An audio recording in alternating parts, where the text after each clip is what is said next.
I spent 100 days in the new V Rising 1.0 update. It is a vampire open world survival game, and they've added numerous new features. My goal here is to defeat all the bosses. Will I be able to achieve this and defeat the ultimate boss Dracula, or will I fail and be turned to dust? So are you ready for this adventure? Let's begin. I woke up from a very long slumber. I'm playing on a normal difficulty with the maximum loot multiplier. That way, playing solo won't be as grindy as it would seem without friends playing with you. Anyhow, I went outside and defeated a random skeleton that was charging at me menacingly and got its bones. I crafted myself a bone sword and I pretty much deal like, I guess, better damage than earlier. I don't see the difference, honestly. But I think it's faster and has a wider range. And with the bones of my enemy, I will make a bone ring, increasing my spell damage. And vanquishing this last skeleton, I would now learn a skill shot. So it's the Shadow Bolt. It deals like 170% magic damage. It throws like a ball of blood. Pretty cool. Moving on, it was now time to go out from this graveyard. The very first thing I noticed coming outside is a teleporter. This will be useful later on the game. And I saw these pack of wolves chasing a random deer, so I battled them to death. Which I prevailed and got some animal hides, which I can make some new armor set, the Bone Guard set. Alright, I'm geared up now. Let's go. I also made myself an axe and a mace. The axe will be helpful for the trees, and for the mace, it's gonna be helpful for smashing rocks. I raided a random bandit camp I saw, because it looked like they have some treasure, like the crates. Hopefully there's something interesting here. Also a treasure box, actually. They were no match for my bone sword and my skills as a vampire like the Shadow Bolt. I also obtained a skill where I can counter their attacks. It's like a blood right. While I was looking for a good spot to place my castle heart, I was wondering why a Deadeye was here. Here's one of the new 1.0 update, the carriage. And oh my god, I'm tickling this thing. I can't do anything at all. My damage is so cute, but I still try my best to kill this Deadeye. I think it's the #1 threat here. The strongest of the pack. Or actually, if I kill this, they can just ignore me while I whack the carriage to death or something. I was hoping that the items would be really great, but it was just the regular old items you can find in any bandit camp, but without the overpowered level 16 and above enemies like the Deadeye and these level 20 warriors. Anyhow, I decided to make my castle near the merchants because I really would like to buy some of their potions and fishes. After clearing the wolves in the area, I placed my castle heart and began cleaning up the place. I placed a bunch of wood walls, but I'm just scared that the strength entered my base. I am too under-leveled for the strength. I can do nothing. Good thing I ran away though. Goodbye. I continued constructing a bunch of stuff in my base. I made some sawmill, furnace, and some workbench once I get some planks. And with the workbench, we can finally upgrade our armor set. Also our accessories. We are becoming stronger by the day. So I unlocked the blood tracking ability once I got to like level 20 in gears. I have reinforced all my weapons and reinforced all my armors. So it's time to hunt the Alpha Wolf, or Alpha the White Wolf. Checking what the merchant was selling, I was so surprised that there are a bunch of new armor set. There are like 4 sets of new armor: the Grim Ranger, the Warlock, the Marauder, and the Shadewalker. I honestly wasn't too sure which armor set I'd go for, but for this gameplay or playthrough, I'll be going as a mage. So I guess Warlock is my choice. After a long walk, I finally found the Alpha Wolf. Okay, let's see what this guy is made of.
Alright, we killed our very first V-Blood, and now we can turn ourselves into a wolf as a reward.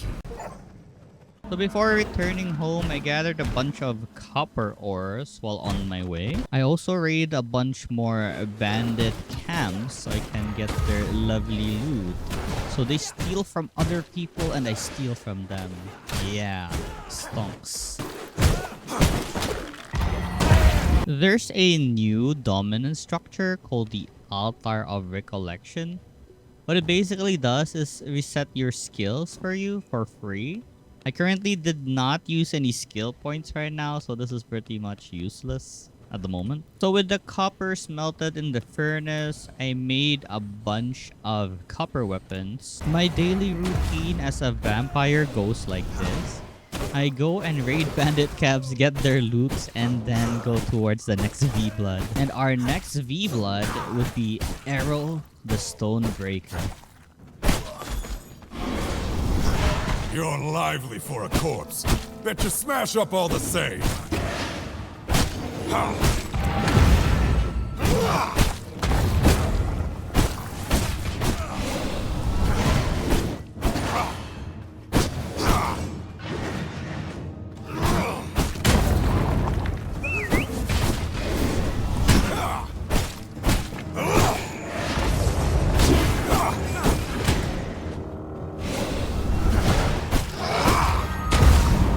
Let's hear the crunch!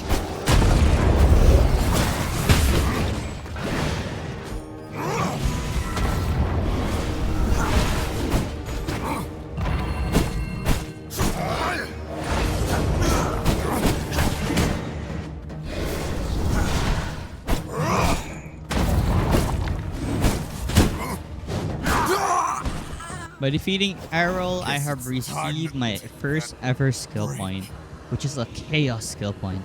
It's so cool how you can choose a spell now. For the first spell I learned, it would be Chaos Volley. It's one of my favorite spells. But looking at this lineup of spells, you can actually start creating like a very fast attack speed melee build if you wanted. It's crazy, like Surge and Berserk together. Alright, so before leaving this place, I'm gonna collect a bunch of copper ores so I don't need to come back here again. Then we will target like Rufus. Well, on my way to kill Rufus, I found a golden chest. And I got, well, not really treasure, but I got some seeds. I'm happy with the seeds. Anyway, let's fight Rufus, the foreman. Another assassin. Make it interesting this time.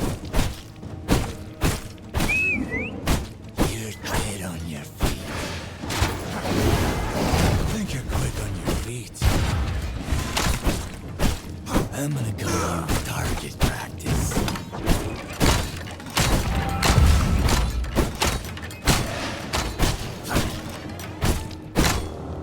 Yeah! Well, that was fast. It was pretty squishy. I don't know, man. Alright, since Keely, the Frost Archer, was nearby, I decided to kill her first before going home to my base. By killing her, we would unlock the tannery and we can make a bunch of new armor and also a scarf that requires leather, I believe. So she resides somewhere around this camp, the trapper's camp. And there she is. Alright, let's initiate the fight. And soon you won't be.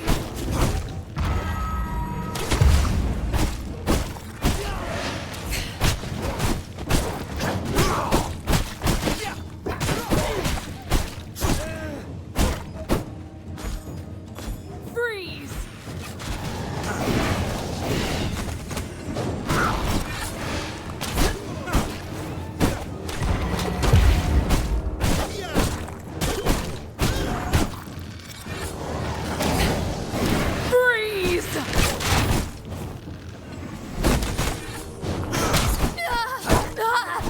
I'm honestly not really fond of the frost magic, so I rarely use it in all my V-Rising playthroughs. So for now, I think Frost Nova would be nice. I mean, Ice Nova. So at the very least, we have something of an area of effect, I guess. There are new types of storages now, like the material storage and the gem storage. It's pretty cool because you can automatically like insert all the items that are material, and for the gem storage, you can automatically store items that are gems. It highlights it in your inventory like that, and that's awesome. Anyways, I made the tannery so I can now process some leather so I can make a new armor set. Let's go. I also have a research desk now, but the problem is I don't really have recipes for weapons and armors. So we gotta save up some paper and coins we can buy from the merchant. I got a recipe for the Marauder gloves, and it seems it's for melee because it gives like weapon attack speed and max health on a set of 2. Not really the one I'm looking for because I'm going for a mage run. So yeah, I'm gonna buy the warlock books from the merchants. Since I have like a lot of random items in my inventory, I just made the regular large chest for now to store some of my other goodies. I went to the merchant to buy some books, but I was curious of all the types of armor sets, so I bought the 3 types I don't have yet to check what the stats are. So I guess for the Shade Walker set, it'll be physical critical chance with movement speed as a set. For the Grim Ranger is physical attack with a weapon recovery. And for the Warlock, as we can see here, it's the Mage set because, you know, the name Warlock. The Marauder gloves though, the Marauder set is for attack speed. So yeah, I'm going for the Warlock vest. I want to be a mage. I'm a wizard. It honestly looks like a mandras. I was thinking of like looking as Gandalf, like an old wizard robe, but I guess its advertisement on how it looks is what I actually got.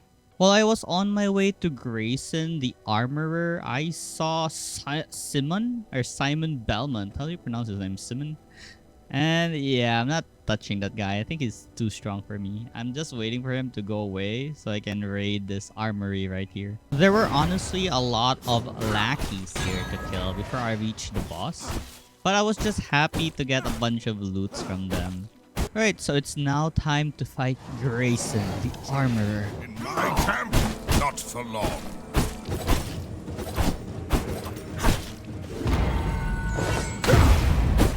You can't stop me! I've got the tool for the job!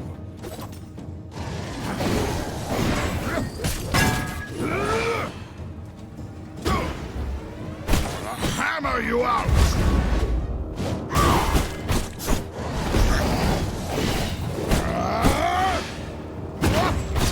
I've got the tool for the job! Gonna hammer you out!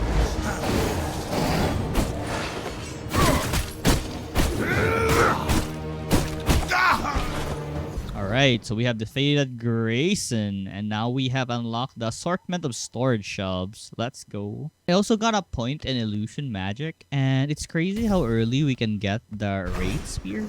Because look at this thing. It's crazy. You can sidestep while using this magic. It's pretty good for dodging attacks. So I'm gonna be using it for now. It's also pretty good to kill like a mob of monsters, but I think every penetration lowers the damage. So the next V-Blood for the day would be Goreswine, the Ravager. And after defeating this guy, we can make a Grave Digger's Ring. Another upgrade to our accessory for more damage as a mage.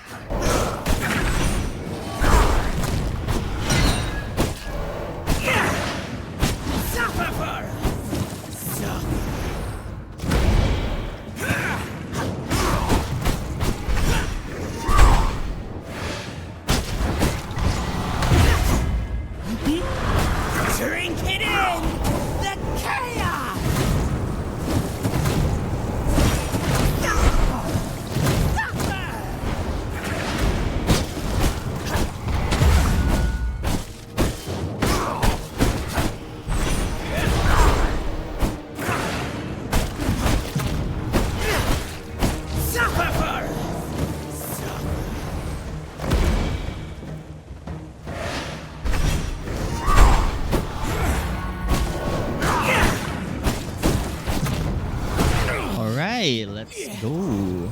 And And since Lydia, the Chaos Archer, was close by, I decided to, fight her first before going home and doing a bunch of upgrades to my equipment. Wow, you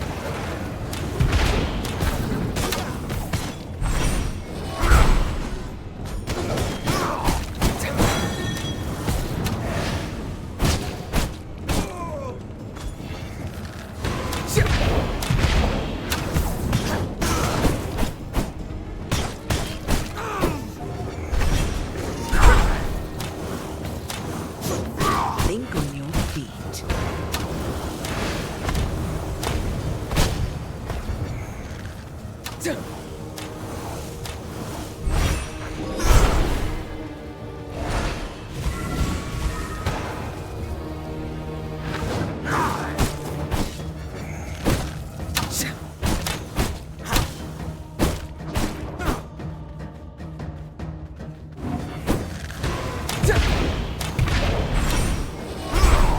Think on your feet.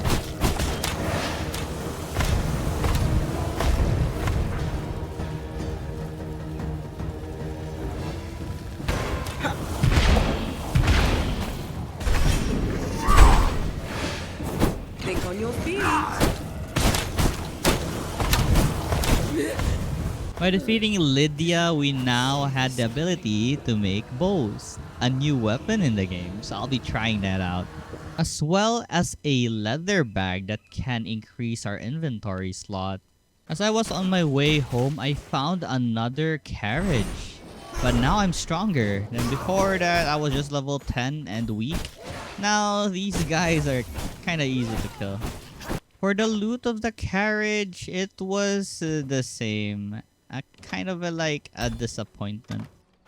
So I crafted the bow because I was so curious on how it works. And the new aiming system is pretty cool. Like, look how when we pull the bow, the line goes straight up.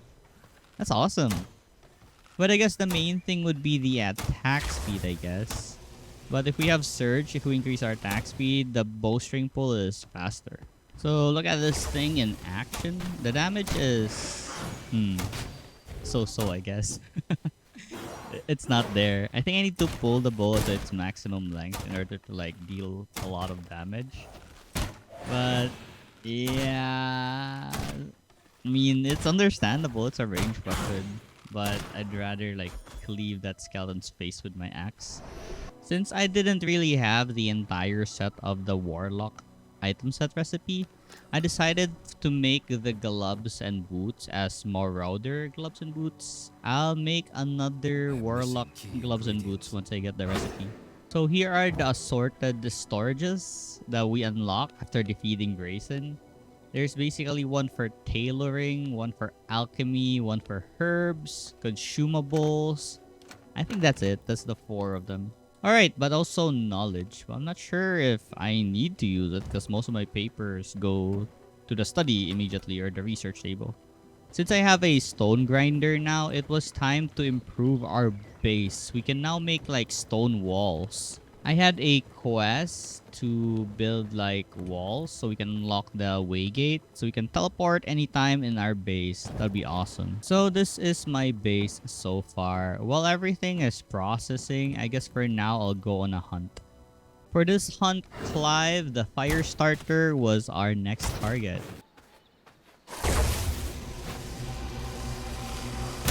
What are you looking at, huh?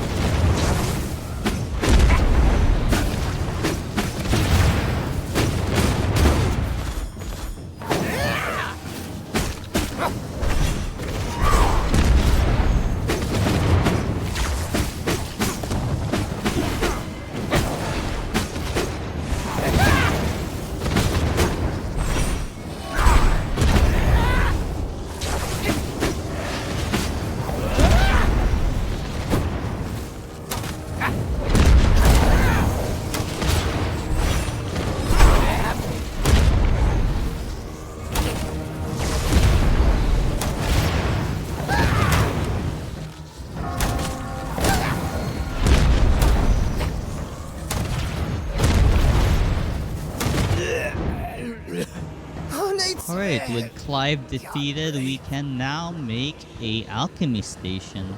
And since Polora was kinda close by, I decided to end her.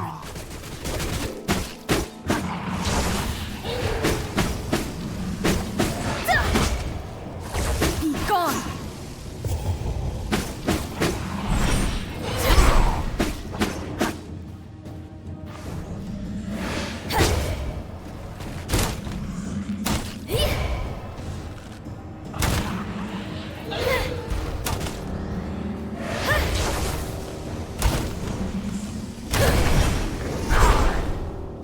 Spirits, hear me!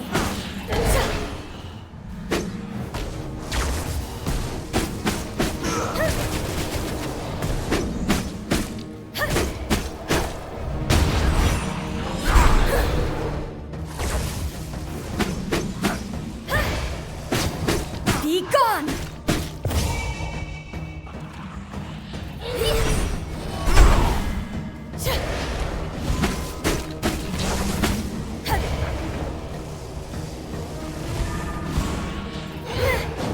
Be gone! Spirits, hear me!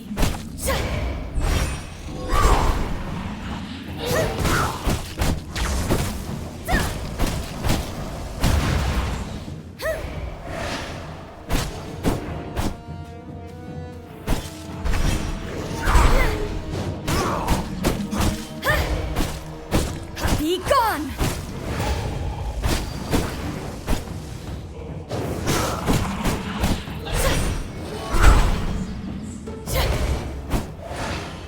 Be gone! Spirits, hear me!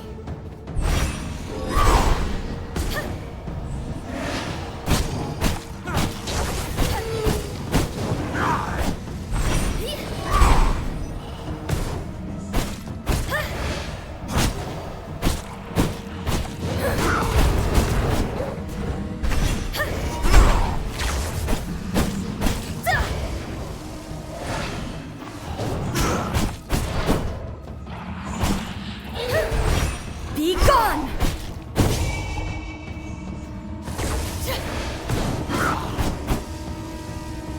Spirits, hear me!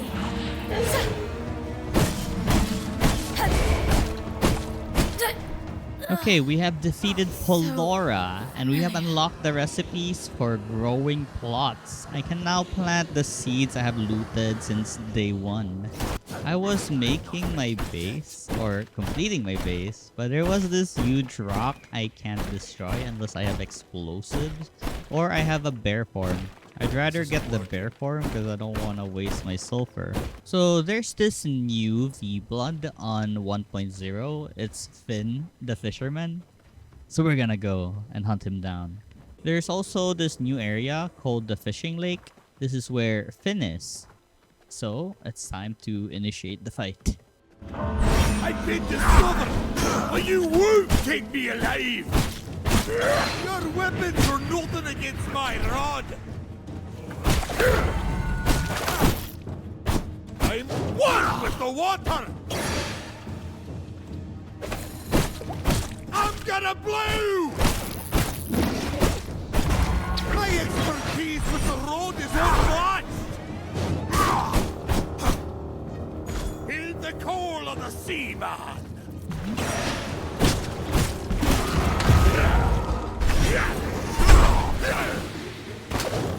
I'm gonna need both hands for this! Watch out for this seed! Hope you're hungry!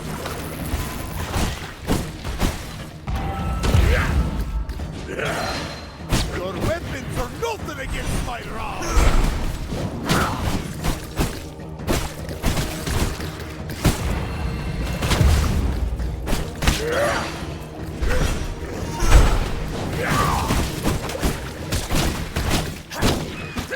I'm one with the water!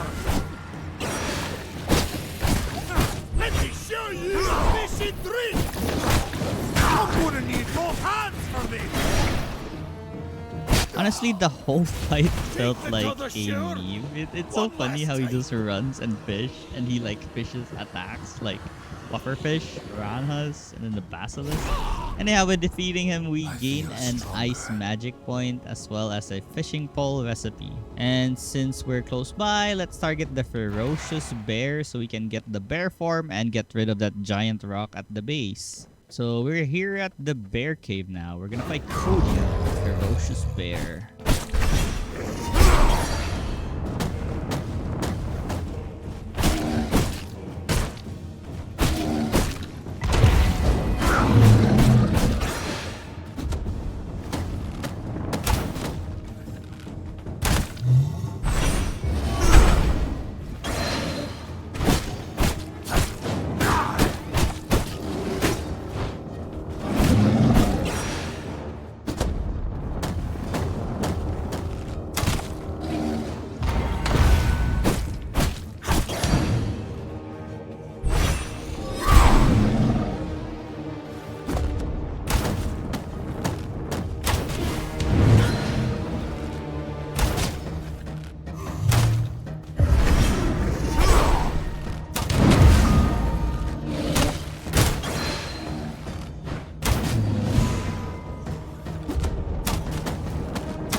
Alright, the bear has been taken care of.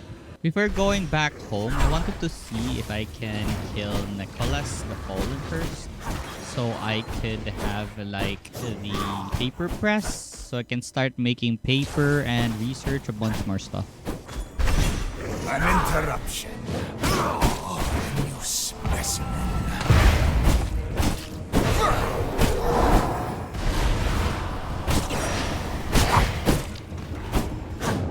Behold!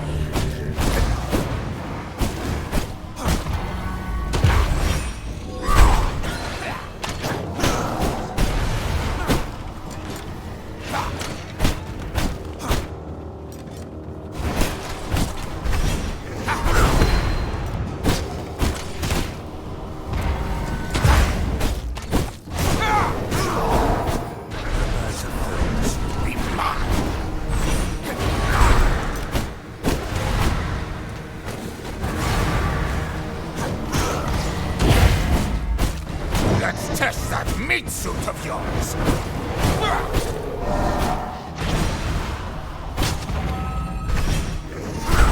She'll be mine.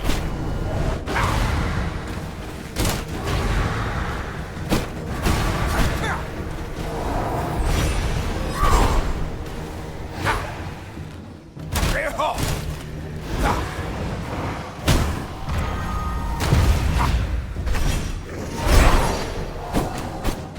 Your bones will be mine.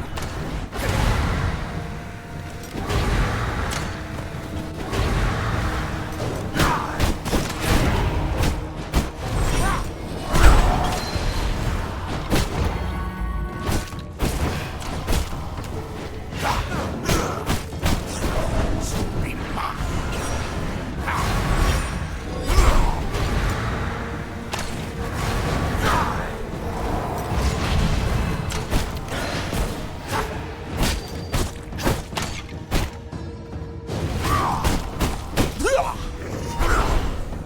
Don't bother burying me, Grayson. I will be back for you.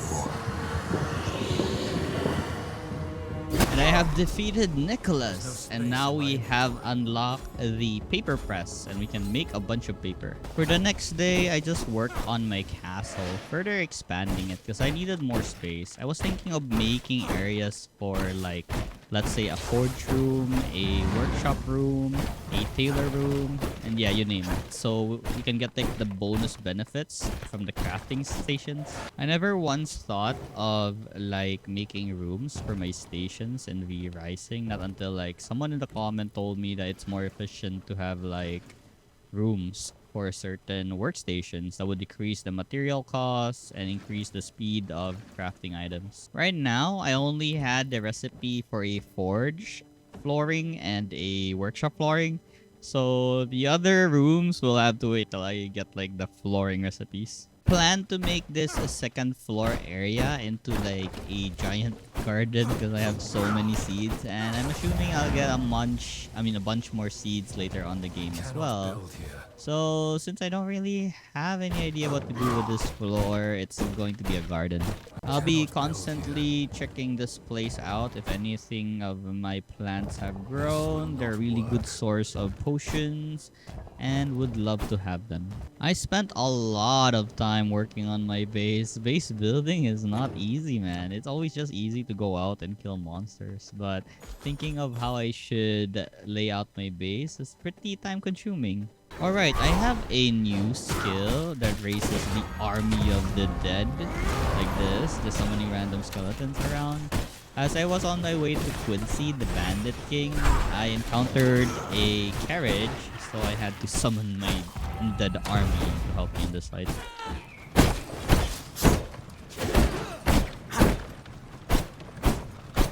What happened? So with the bear form we got from the ferocious bear, I broke the gate towards the Bandit King. I defeated a lot of his lackeys and continued pressing onwards so we can fight the boss. I truly am sad that I don't have the Dust Caller and the Prison right now, because I've been encountering so many good quality blood enemies like this Deadeye right here with 96%. I could have captured this and sucked the blood for a long time. Anyways, boss fight time. Let's go. Story worth telling.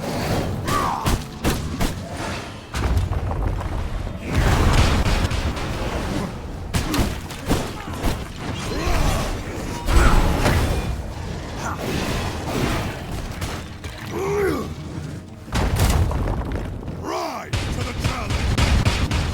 Show me what you've got.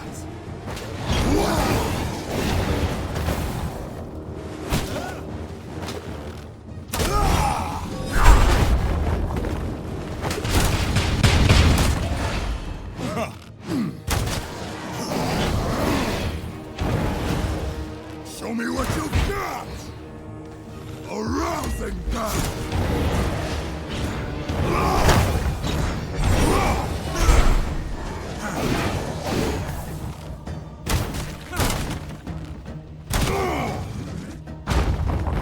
Show me what you've got!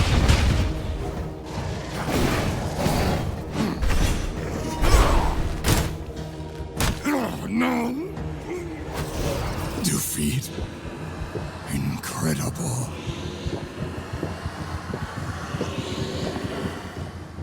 Right, with Quincy, the Bandit King defeated, we have finished all the V-Bloods on Act 1. It's now time for Act 2. I also got a Chaos Magic Tier 3 skill point, so I'm gonna be choosing the Chaos Barrage. The Chaos Barrage is honestly pretty lethal. I'm not sure if they changed it. I don't really use it that much previously. But anyways, I just noticed that I can move while shooting this now. After finally collecting enough gem dust, which I haven't yet the entire playthrough, I now have a teleporter. Would have made my life so much easier if I had this way early on.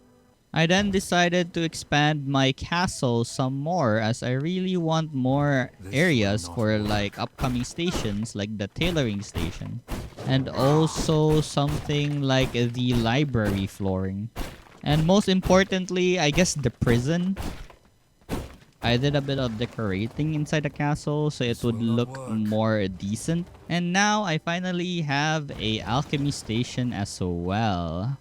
So this is where all the alchemy works are gonna be done. So there was this V-Blood I totally forgot about. The Putrid Rat. Nibbles the Putrid Rat. And oh my god, the Chaos shot is like you know, already made its HP half. It's crazy.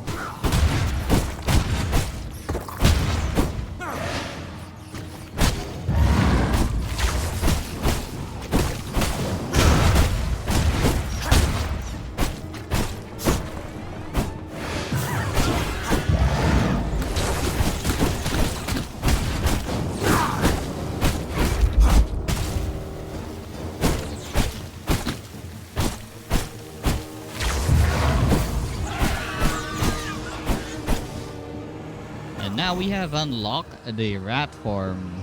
Alright, we're at Act 2 now. We have entered the Farbane Woods. And the enemies are gonna be tougher from here on out. There are also new resources like this quartz right here.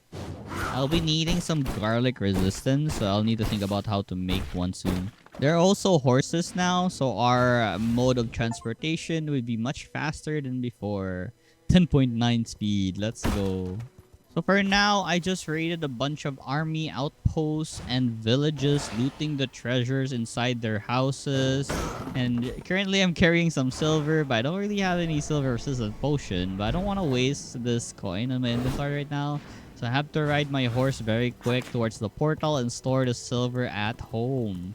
I need some silver resistance potion as well, so I can loot the silvers safely. I made minor garlic resistance brew. I'll need to go to the farms and loot some cottons now for an upgrade on our armor set. And those farms have a lot of garlic, and each garlic that stacks up as a debuff on you, it basically makes you take more damage from enemies, and it also reduces your damage, so it's like a annoying piece of. But with the garlic resistant potion we have, it should reduce the effect of it. There were a lot of cotton farms in the Dunley Farmlands, so it was really not a problem to collect these cottons. I also decided to go and get a bunch of iron ores, completely ignoring the V-Bloods. They're like fighting the undead, because we need the irons. So once I'm done farming iron ores, I plan to lure the two V-Bloods inside this cave to fight each other, and I'll finish the one that's dying. I actually didn't need to, as they were fighting themselves already. I just needed to wait till like someone's dying.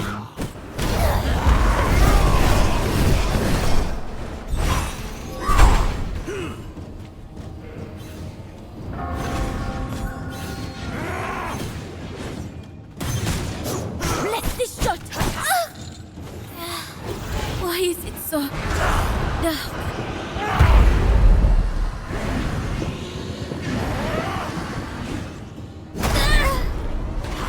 New knowledge acquired.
Alright, two birds with one stone. I got two V-Bloods in one go, and they were very higher level than me. Honestly, looking at my damage on Meredith and the Undead General, it was so cute, like so small. Oh my god, I was just level 40. So with Undead General killed, I can now make a Reaper. I also got a skill point for the Lightning Tree and a tier 2 Unholy Magic. This is the first time I have a Veil of Blood skill. So yeah, I chose the Veil of Blood skill. The Veil of Bones, actually.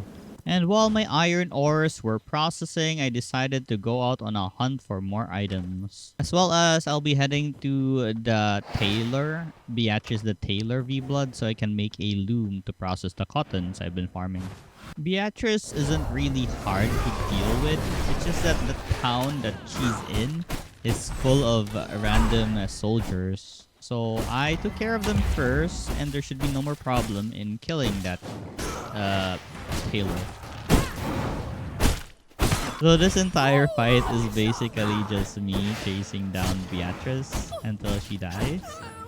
So let's just skip this. And oh my god, look at that pig I just killed. It was a 90+% creature. Anyways, after slaying Beatrice, we have unlocked the loom.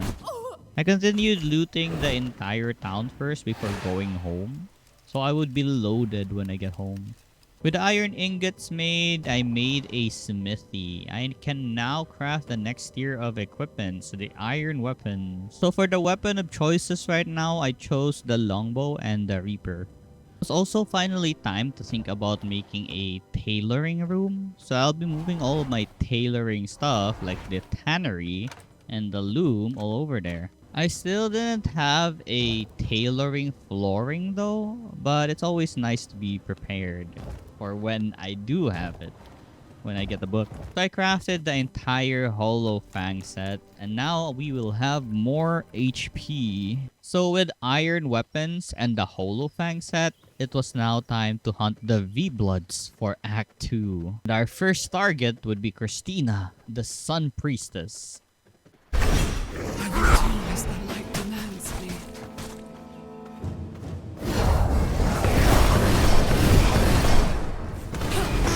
I will show you discipline!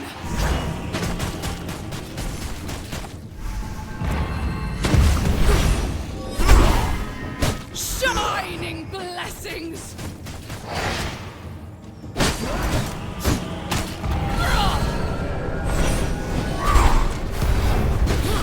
This is my conviction!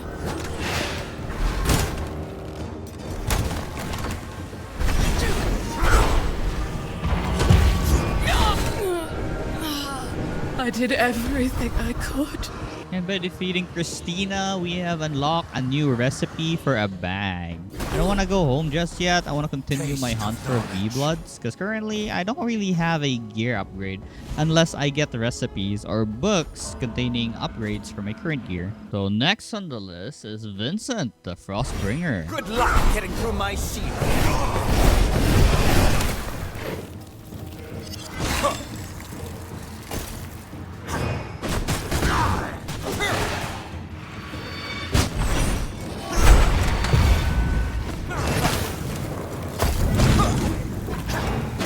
I feel a chill coming out.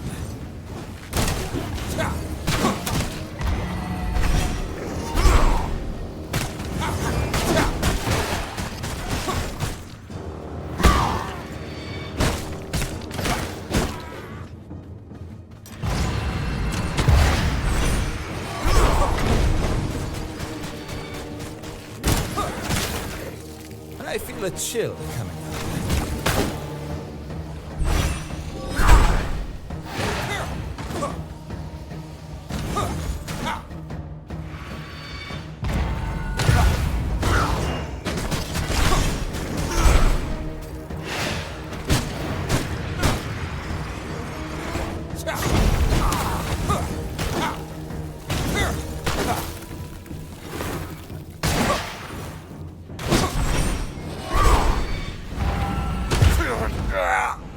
So by killing Vincent, we have unlocked recipes for prison cells. Finally, we can, abduct the really good quality humans and imprison them so we can keep sucking their blood until they are in complete misery. But feeding them with fish would satisfy them because they love sushi. I went home for now and worked on my prison room. We're gonna be putting a lot of prison cells inside. I don't really have that much reinforced planks right now. Oh yeah, this is my plan for this room. It's gonna be our prison cell with a lot of humans with good quality blood inside. I'm pretty excited to defeat the next V-Blood after Tristan, which would be the Shadow Priestess. She has an item called the Dusk Collar, I think. So basically what it does is once you capture a human, you can teleport them back home to the prison cell instantly, so you don't need to bring them back home. Very convenient. I like it. I like it. So that's why I haven't been capturing humans at all at the moment, because it's such a hassle to bring them back home. For now, just following progression, I'll kill Tristan the Vampire Hunter.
Alright, we have defeated Tristan. Let's go. I received a tier 3 blood magic skill point, and I was torn between the beam and the heart seeker. They're both pretty good, but I guess for now, let's take the beam. It's pretty strong. Alright, so our V-Blood of interest is in the Church of the Damned. Let's go through all these monsters because they drop lovely Scourge Stones, which we need for the Dusk Color. So my Reaper is pretty good here because the Reaper does like an extra 25% damage, I think, to undead monsters. And after clearing up the area of monsters and treasures, it was time to fight Leandra, the Shadow Priestess. The bright, the dark shadow.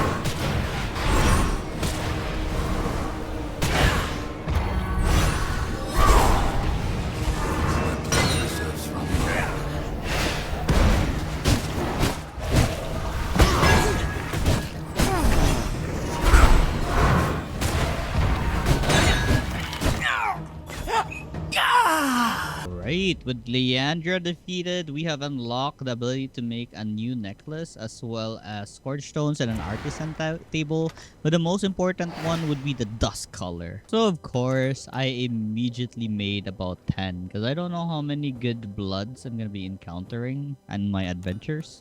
So the next days, I just continued my raid on army camps while on my way to Maha the 7th. It's always nice to have like an abundance of materials at your base, just sitting there when you need it. And while I was just casually raiding around, I saw a 94% rogue. I was so excited to dominate this. And not only that, there was also 100% warrior. What the heck? Like 2 bloods in one area? Sign me up. I'm gonna dominate these 2. Hopefully I don't accidentally kill them. I would cry. Oh my god. Alright, let's dominate this guy right here. And then I will return them to the base. Oh my god, that's so close. Anyways, the dust color is here for a reason. Because in the dominate human form, you can't really use your spells. That's why you need to return them home. So you can go back to your regular happy vampire that can use spells. So next prisoner we have is this rogue right here. That's very annoying because he fires like fire arrow and it hurts so much. Like it burns so much. I don't really have the fire resistance right now. I need to make the potions for fire resistance. I haven't unlocked the recipe yet. I honestly risked my life just to subdue this militia archer. I hate it so much. Anyways, I got 2 sources of good blood now. Alright, so let's fight Mahad and go back and experiment with our prisoners.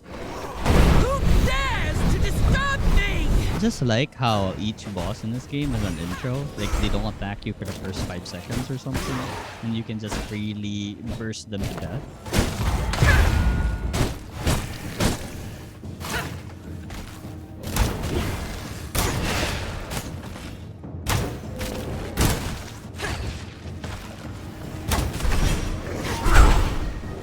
Rise, demons!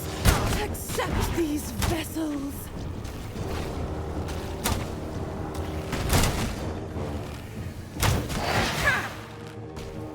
To me!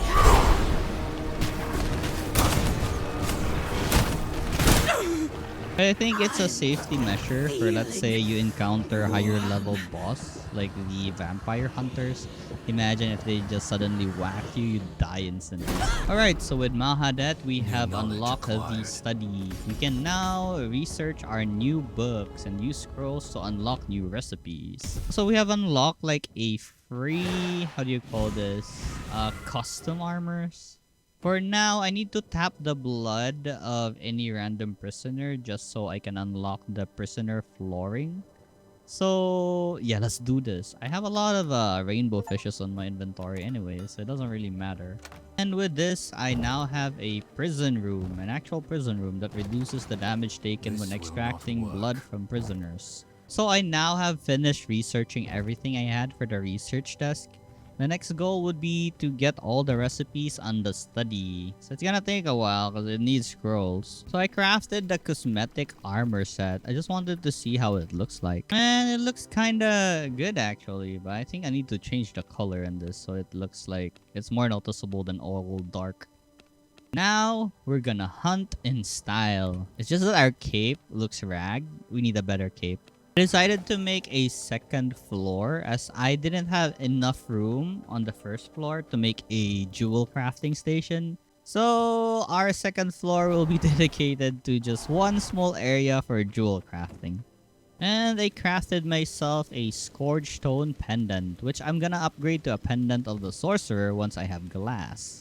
I also added some lights in my castle just to make it look good. For the alchemy station, I colored it green because, you know, the table looks green. And for everything else, I just placed like the white light. I really like how the white light looks. Just look at how good the lighting is in the base now. Anyways, for the next V-Blood, I'm targeting Bane, the Shadow Blade. I want the slasher weapon he will give us once we defeat him.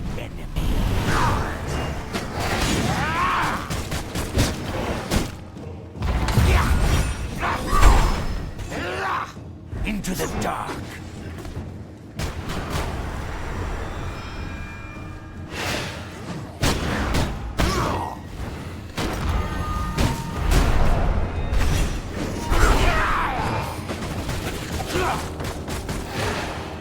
This is the eternal night.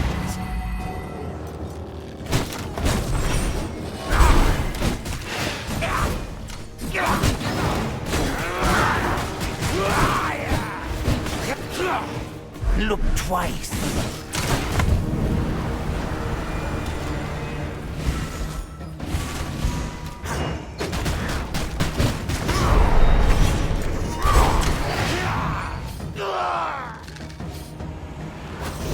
There will always be He killed my 10.9 speed horse. I hate him so much. Oh my god. But we unlocked the slashers though.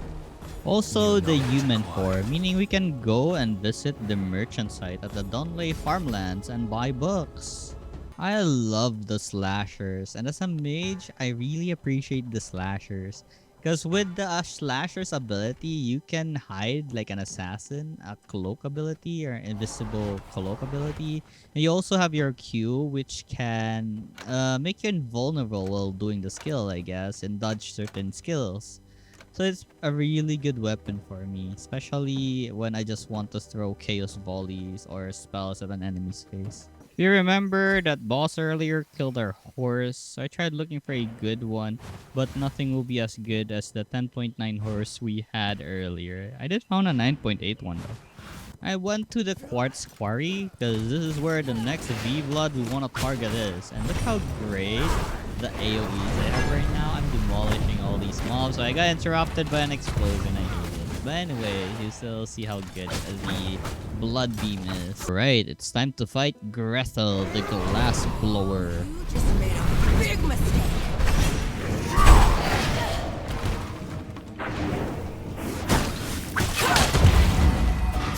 A few birds build character. You're a real piece of work.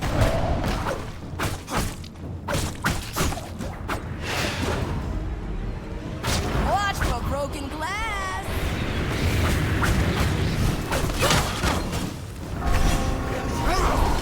This is nothing. Feel the burn.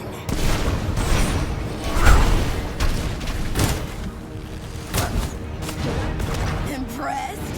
This is nothing.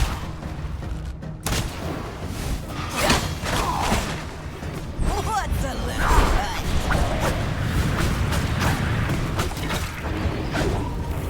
Afraid of the heat?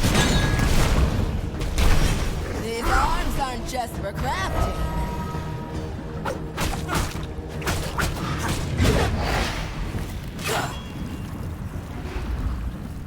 Shatter! You're a real piece of work.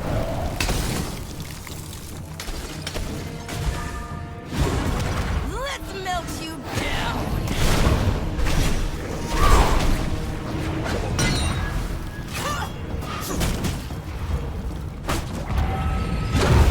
These arms aren't just for crafting.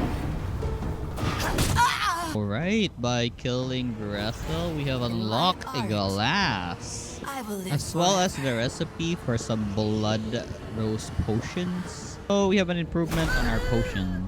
So before leaving the place, I exhausted the entire area of quartz. I didn't take any rest or go back to the base. I wanted to kill Terra, the Geomancer first. Arthur, you are nothing.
Right, that was Terra, the Geomancer, and now we have unlocked the gem cutting table. I also got a skill point for a tier 3 illusion magic, so I chose the golem because it's pretty good if you want to like tank something.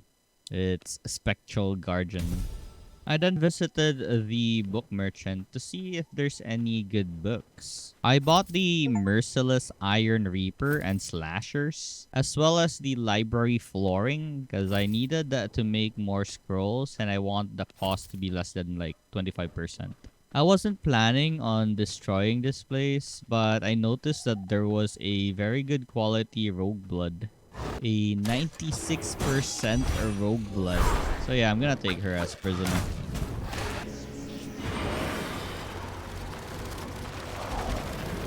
I also found a 92% blood quality warrior. So I also delivered him to the prison. The next target was Frostmaw, the mountain terror. He was residing here at the Hollowed Mountains. I need to look for him and kill him.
Alright, with Frost Mode dead, I can now make the Mountain Peak bag, which is a better upgrade for our current bag.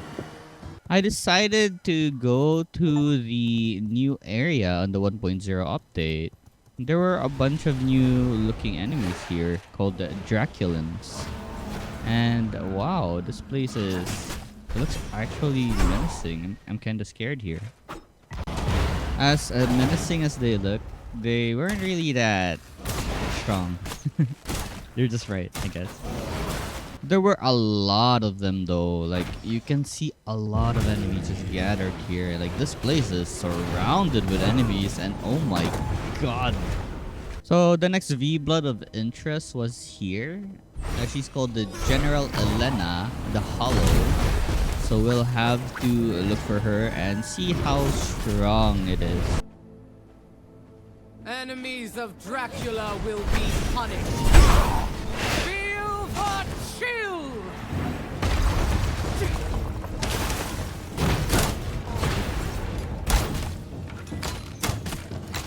Coward! The Legion of Noctum rises above! The Legion of Noctum will be victorious!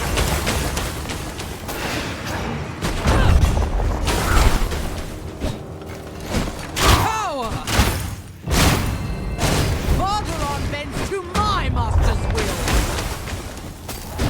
Be gone!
could have killed her, but there were just so many mobs around. I think I'll go upgrade my gears first. I need to upgrade my accessory to a better one than the Scourge Stone. I also need to upgrade my weapons to Merciless. For my armor set, I'll just mix and match whatever I have recipe for. So I made the Pendant of the Sorcerer, further increasing my spell power and also have a 10% chance to cause Ignite to an enemy. For the armor set, I got the Dark Magus chest and leggings. For the boots and the gloves, I'll go for the Crimson Templar since it's the only thing I have and there's a set combo. The stats are way better in comparison to like the regular Hollow Fang, so it's better than nothing even if it's not a complete set of the Dark Magus. And since I have unlocked the library flooring, I can now make even more scrolls cheaper, 25% cheaper. So it's time for round 2. The Legion of Noctum exists to serve.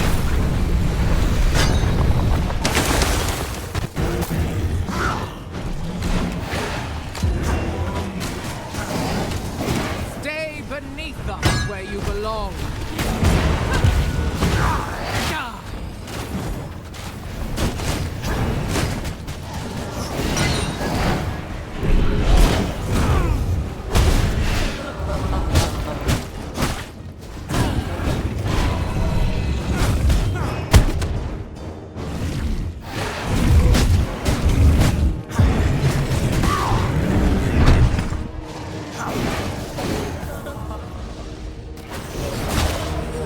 There's just so many enemies here, it's so annoying. Power!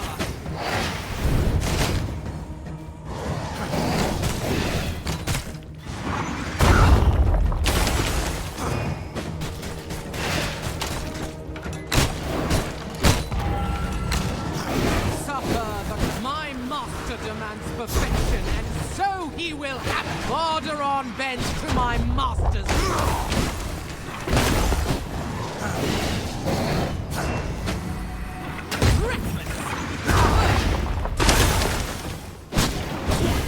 Feel the chill.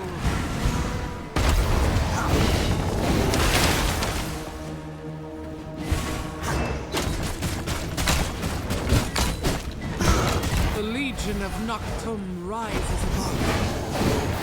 Vargeron belongs to Master Dracula.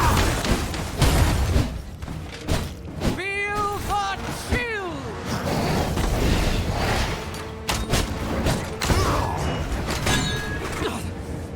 Not only there was a lot, but they also do like a lot of crowd controls. Stun, charm, freeze, everything. It's so annoying. Anyways, we got her.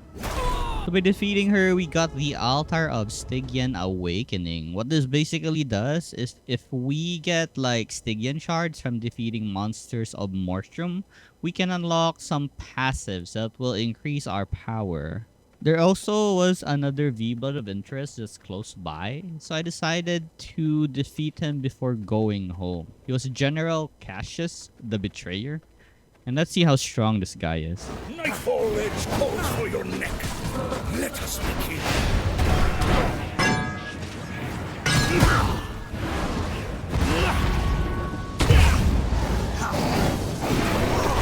Nightfall edge! Our body will break them!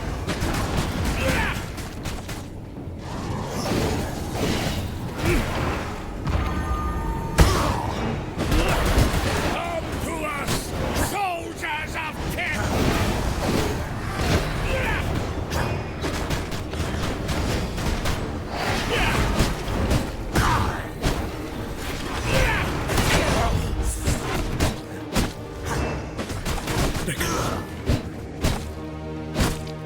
Press of no!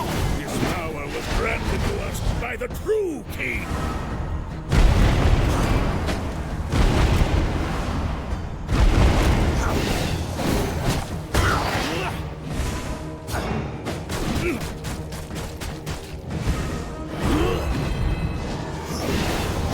Something to show you! This power was granted to us by the true king!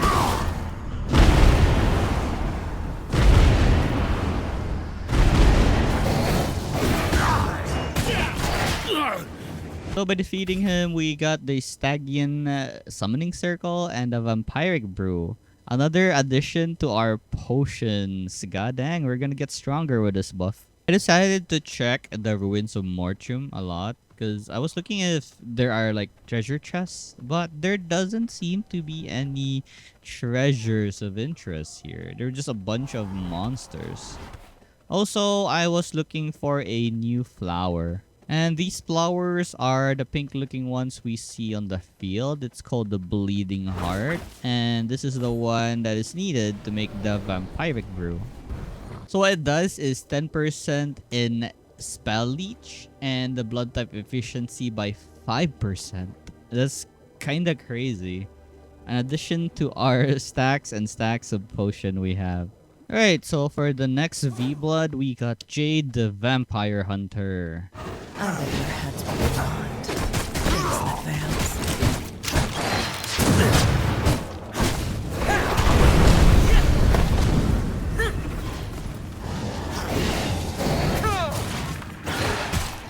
One shot, one kill.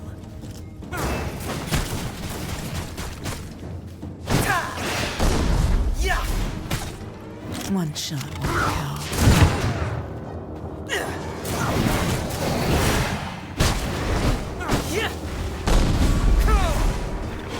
Dance for me. One shot, one shot, one kill. Dance for me.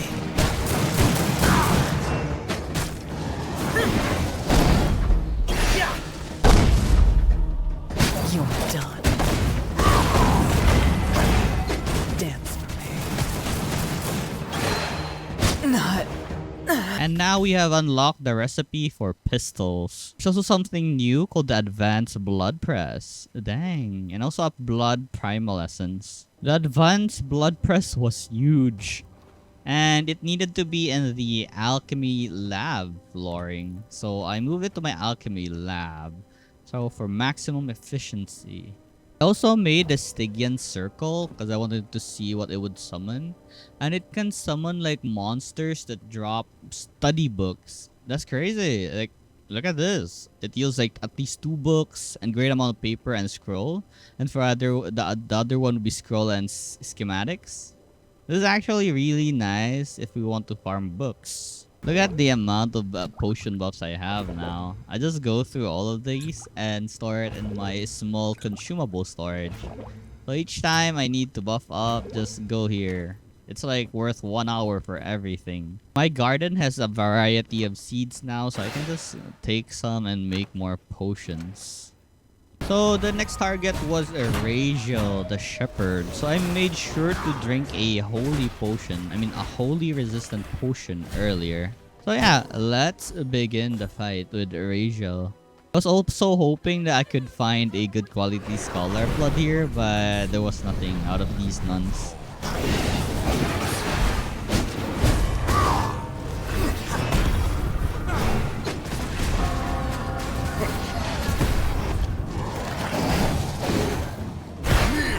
For the light!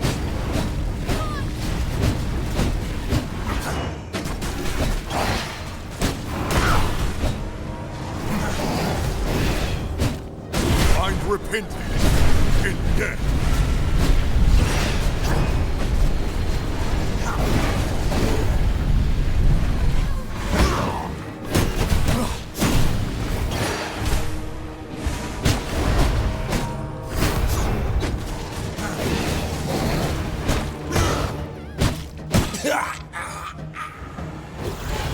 So with Raziel defeated, we have unlocked the Jewel Crafting Station. We can now make some jewels for our skills.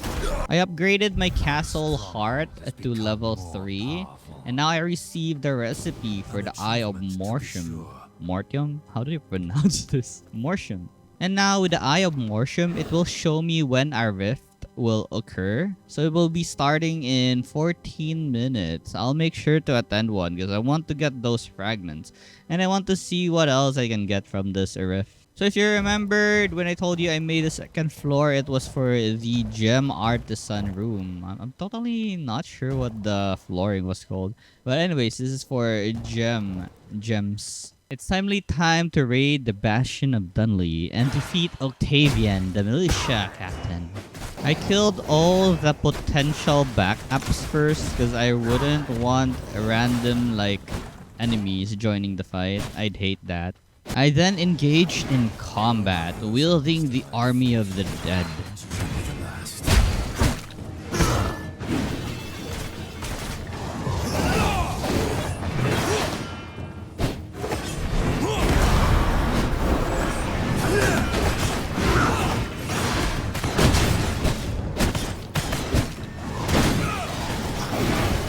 To me! Here's an old trick!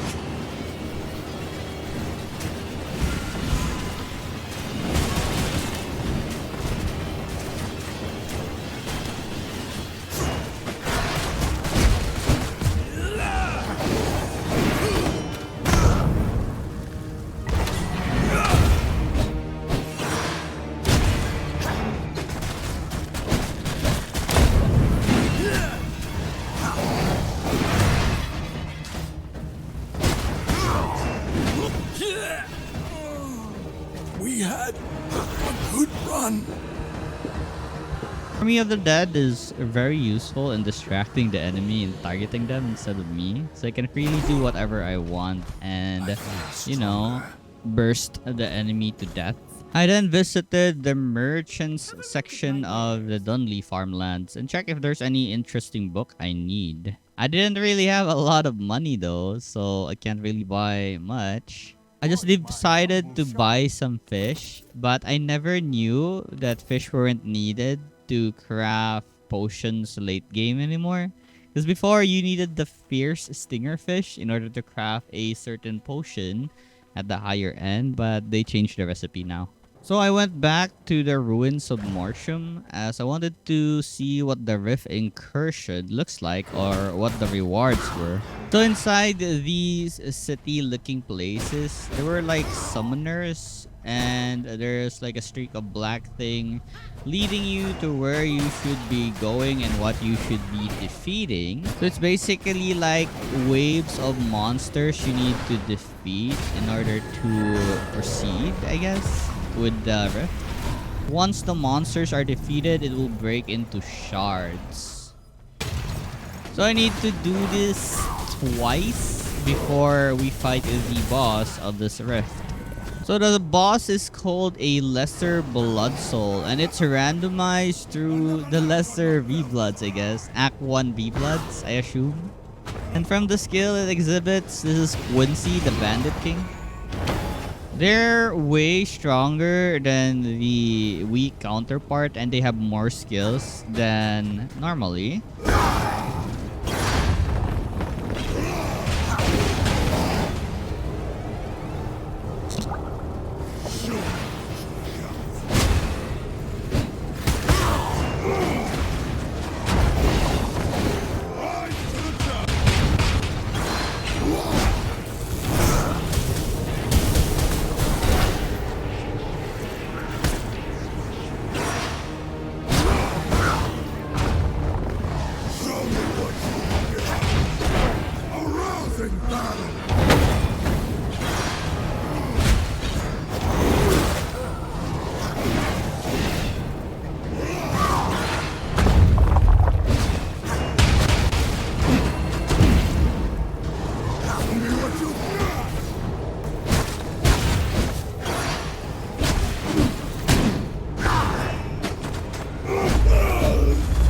So after defeating the Lesser Blood Soul, the shard also shatters, giving us more fragments of Stygian fragments.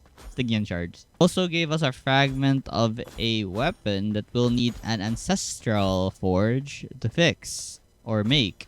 I got this Forger's Longbow. And yeah, I'll be needing a lot of these shards if I want to unlock all the passives. So these rifts are basically unlimited. Not really, but we have like 18 minutes left to go to rift and like conquer each rift. And these occur like every hour or so, I think.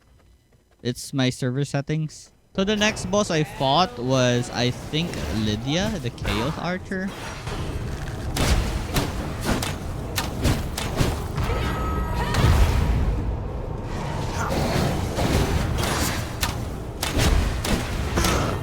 Time to take a chance. Think on your feet.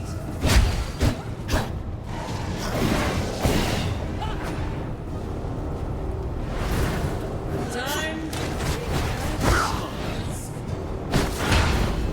Think on your feet.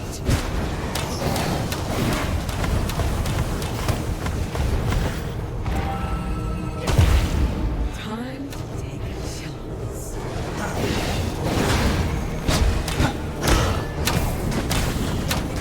Think on your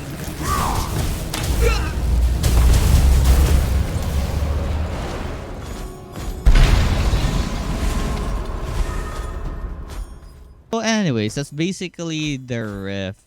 So let me just skip the part where I grind the rift. I could have used the fragments to unlock passives, but I decided to summon harpies so I can obtain some books. And killing the harpies actually yielded so many paper, scrolls, and books. Nice. So I wanted to unlock it more because I'm still missing a lot of recipes on my table. Since I was really desperate in getting more scrolls, I decided to grind a lot of flowers I don't really need for pollen. So with the pollen, I can combine it with plant fiber and it will turn to coarse thread. And coarse thread plus paper equals scroll. So yeah.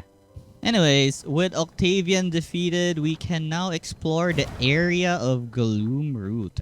And our very first V-Blood enemy here is Ziva, the engineer. I saw a random fight nearby with mutants and the residents of Gloom Root, so I joined the fight because I wanted some grease oil from these mutants. Also, tech scraps from the enemies of Gloom Root. While I was on my way to Ziva, I saw a huge group of monsters or enemies here. Like, oh my god, why are they grouped together like this? There's just so many of them.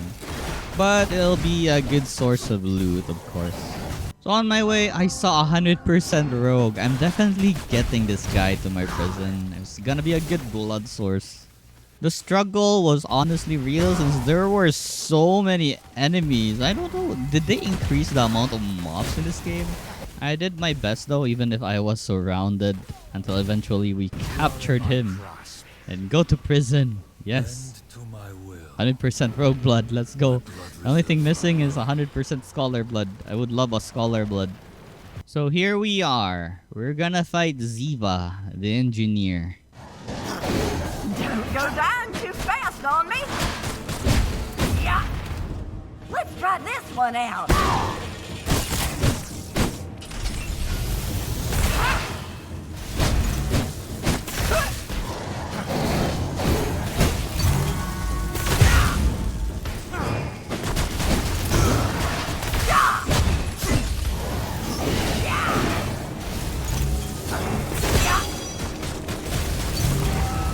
Work, you stupid weapon! I know exactly what I need. Love this view!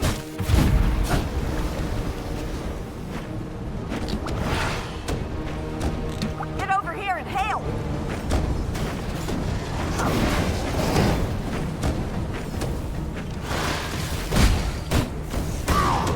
Oh no! Not now! No, no, no, no!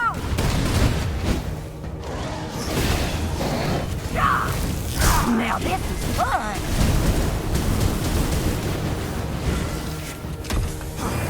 Jimmy, what's wrong this time? Hope this one doesn't blow up again. Taste lead.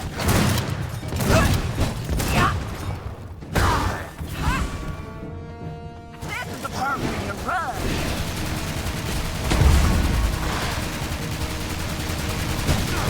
Can't outrun this! Yeah! I love this one!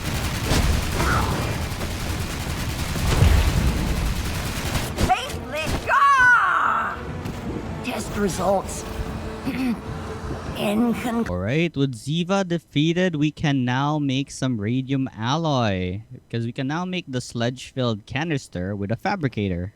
Look at my current garden. I have various flowers just laid over here.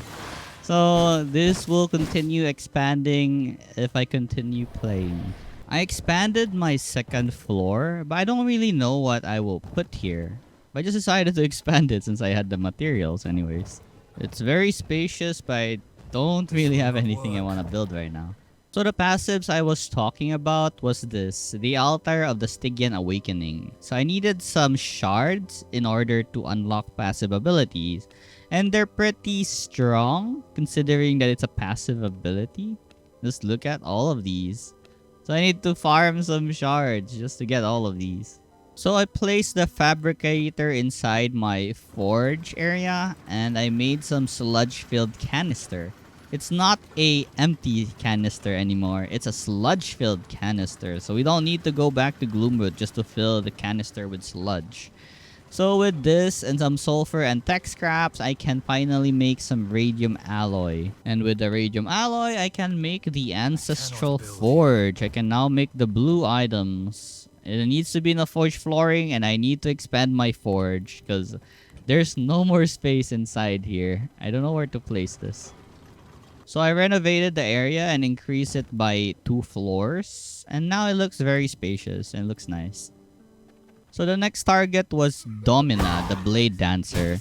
But for now, I wanted to loot everything inside the houses of this village. It contained like full of good loots. I collected so many tech scraps and scrolls just by raiding a lot of these houses. And some books as well. I should have done this from the start. It's a really great source of materials.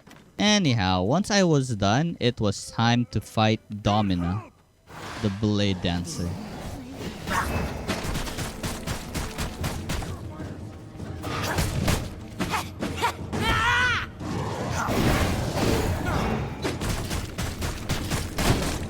What was the safe word again?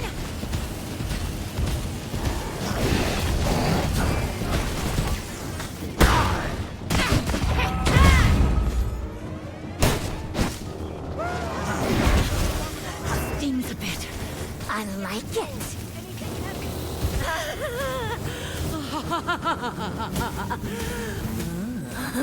Where have you been all my life?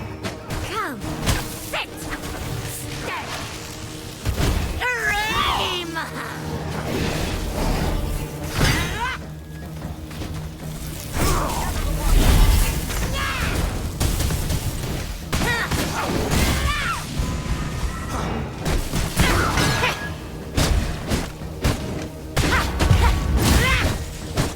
Run and hide, or just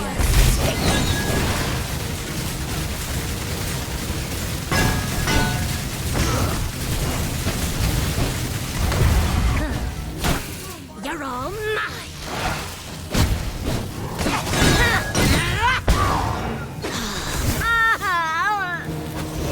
So by defeating her, we have unlocked the castle teleporters, as well as an advanced grinder and the ability to make a whip.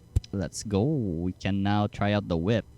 So the next enemy was Angram the Purifier, and by defeating him, we unlock a new armor set called the Dawnthorn armor set. So I crafted and tried out the whip.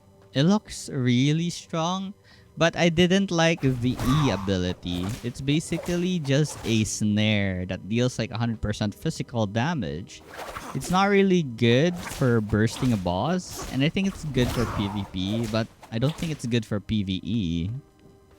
And since we have defeated Domina, we now had a castle teleporter, so it's easier to access my gem area, like with this. I also made one for my garden, so I can have ease of access just by teleporting like that to check if they're fully grown.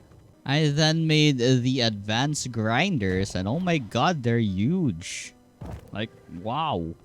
They basically increase the crafting rate by 250%, and it's very fast. Like, wow.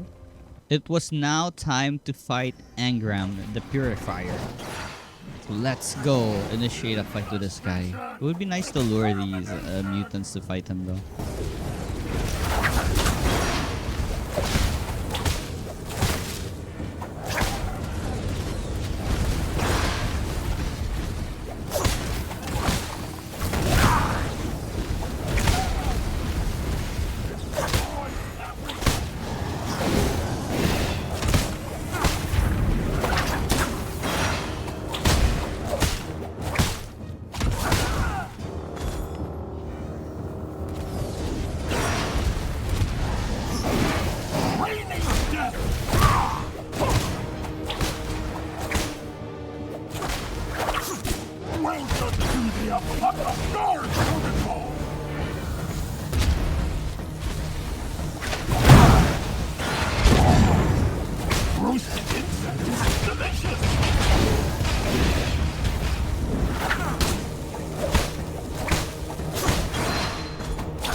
Exterminate the pests!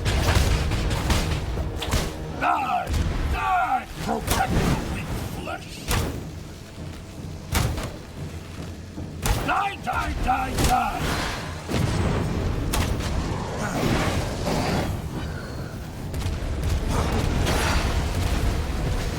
Destroy everything! I become death!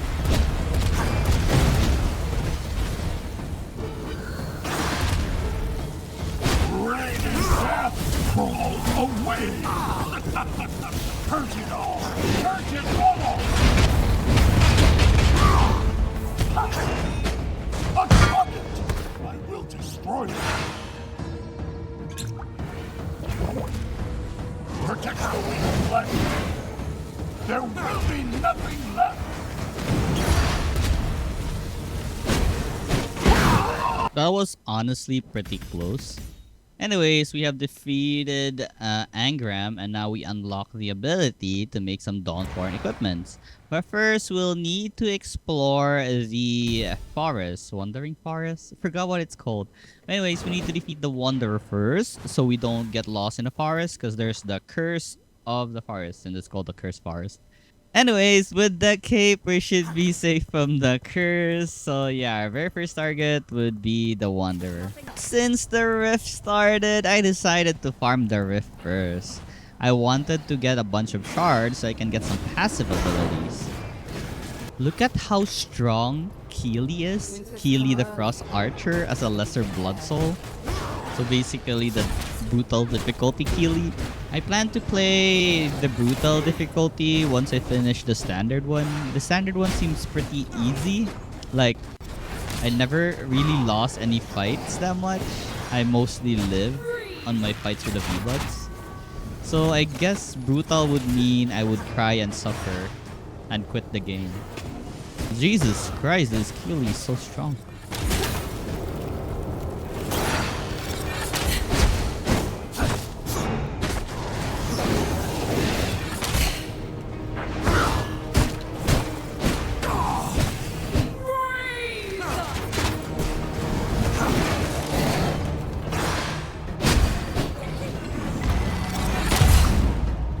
The next one was Rufus, and oh my god, it's crazy how strong it is. Like, the amount of arrows that was in my face, including his minions. Anyways, let's do all the brutal difficulty skills of these lesser blood souls on another video.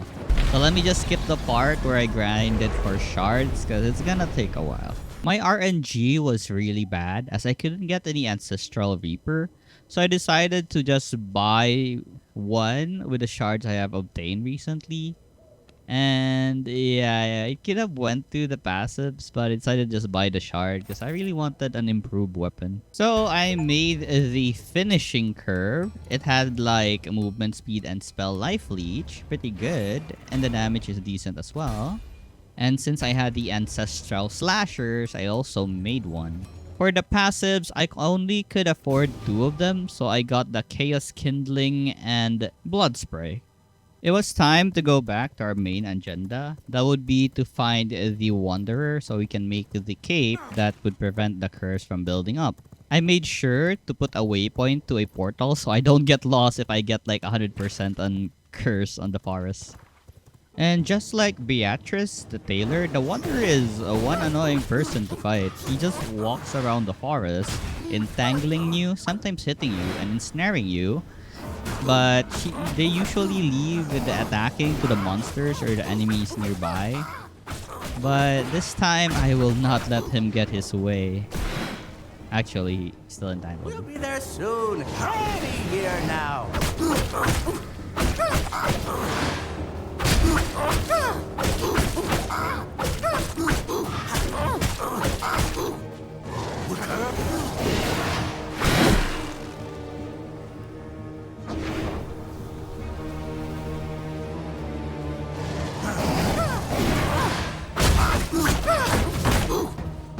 Something is tickling my skull on the inside.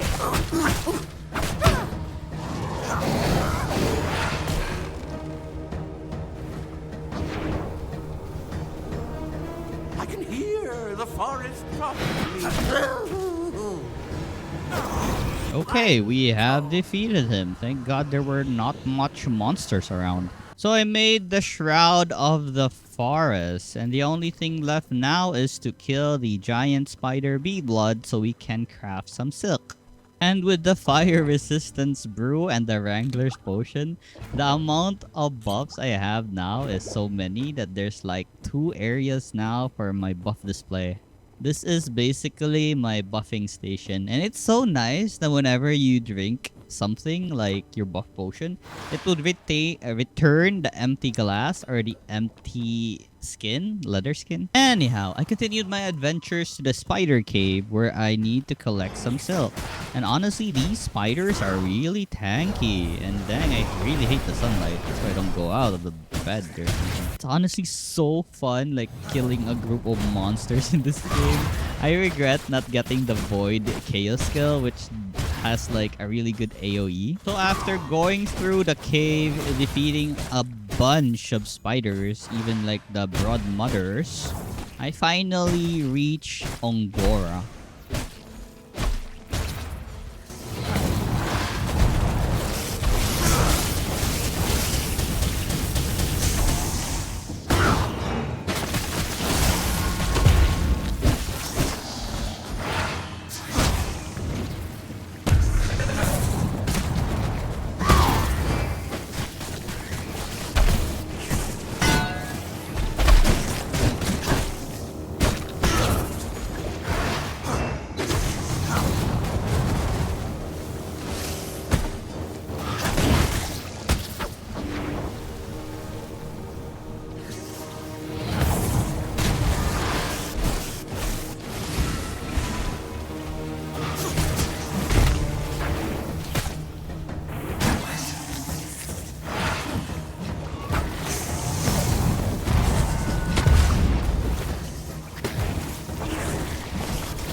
So with Ongora defeated, we unlock a new form called the Spider form and also unlock Silk.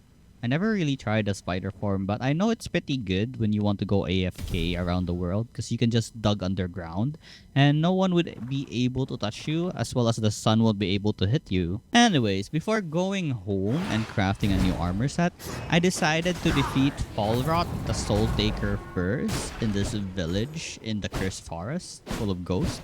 I also gathered a lot of ghost crystals because I know I'll be needing this soon to make like the new set of equipments. So after killing all the villagers and looting all the the ghost crystals, I will initiate the fight with Falrot.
Love reserve from low.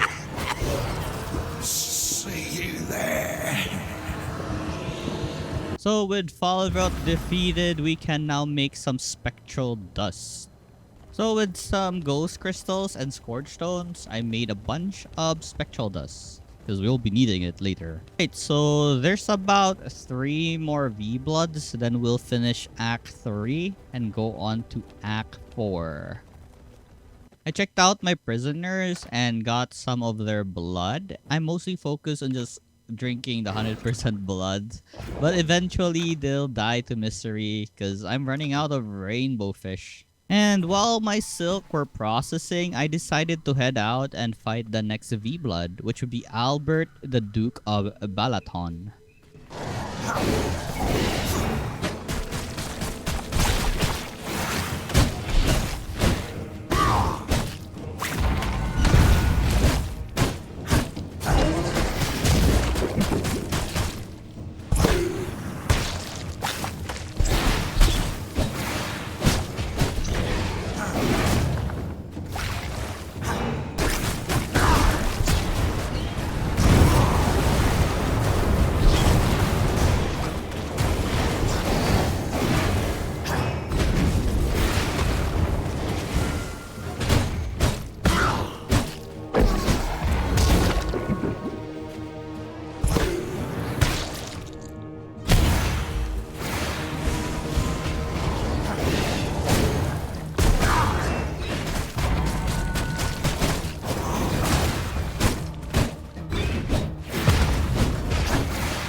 By defeating Albert, I have now unlocked coining, meaning I can make copper coins, silver coins, and the gold sun coins. And the next target is Wilfred. He is residing in a village. We'll be attacking in the morning so we don't encounter werewolves.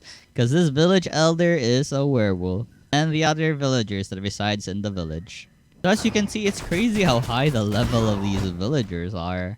Because there are monsters in this, guys. And while I was casually just looting the cabinets, it turned to night and one of them turned into a werewolf. And honestly, they're very strong and they hit really hard. So it's always nice to defeat enemies that are weak rather than them turning into a strong creature like the werewolf. Anyways, let's fight the village elder or the werewolf chief.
So with this boss defeated, we had unlocked the silver resistance potion and the pristine leather bag. So more inventory slot plus some silver resistant potion that's better than the one in the leather skin. So with the materials ready already, I crafted the entire Dawnthorn armor set. I also crafted the new bag to expand my inventory further and have extra HP. I then made a bunch of new potions to add to our pool of buff potions because you can never have enough buff. And then it's finally time to fight Act 3's last V-Blood, Cyril the Cursed Smith. Do you bend like steel or break?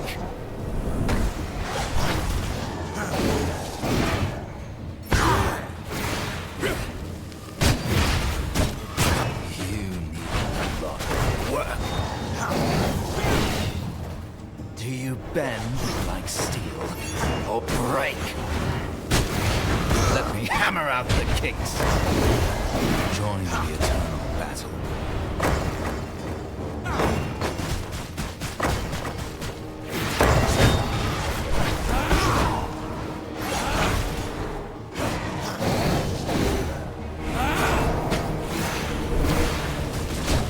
Agony from beyond.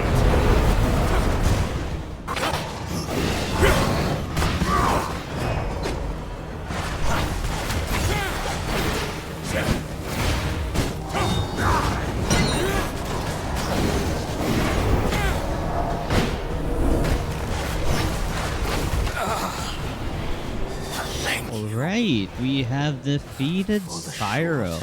Now we can make an anvil for new weapons. Let's go. And also we have the advanced furnace. So it's now time to start Act 4. And the very first enemy is Sir Magnus, the Overseer. The advanced furnace looks so big. It's huge. Oh my god. Alright, so it's finally time to make our way towards the Silver Light Place. And we will now be fighting a bunch of higher tiered enemies, mostly 60 plus and above, I believe. And they're pretty scary because everyone individually is very strong. For now, I decided to raid a bunch of army outposts. Because it's always nice to steal items from the enemies since they have such high quality items in their containers. What I mostly aim for here is to get a bunch of currency called the gold sun coins, as well as gold jewelries, and the schematics. It's always nice to have the thing so we can research new items. And like I said, everything here is very tanky. And their quality of blood is also really nice. Like, after farming a lot of army outposts, I decided it was time to get some silver after storing all the items I farmed, of course. So I went to the sacred silver mine just above like the waterfall area because the entrance was blocked by a gate. I need to go to this area through that hole right there and mine some silver ores. I can only carry a few of them. I mean, not a few, but a lot, but not like my full inventory. I only had a resistance of like an extra 50 from my silver resistance potion and some more from my cape. But it's not much. I'll probably just get enough so I can craft all the weapons I need. One thing I did here to make my life easier in fighting Sir Magnus, the Overseer, is releasing some of these prisoners. If you release them, they will help you in the fight with Magnus. So I released a bunch of them, or basically all of them that was in this area, and we will now raid Sir Magnus. Very well, vampire. I will put you in your place.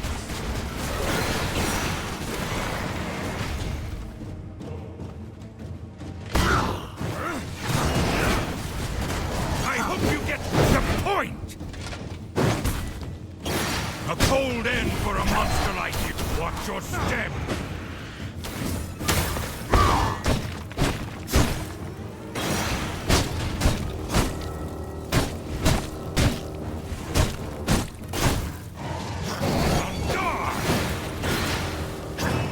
My course is just to an icy grave.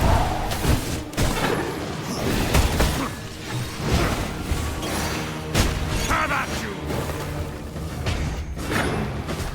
For the light!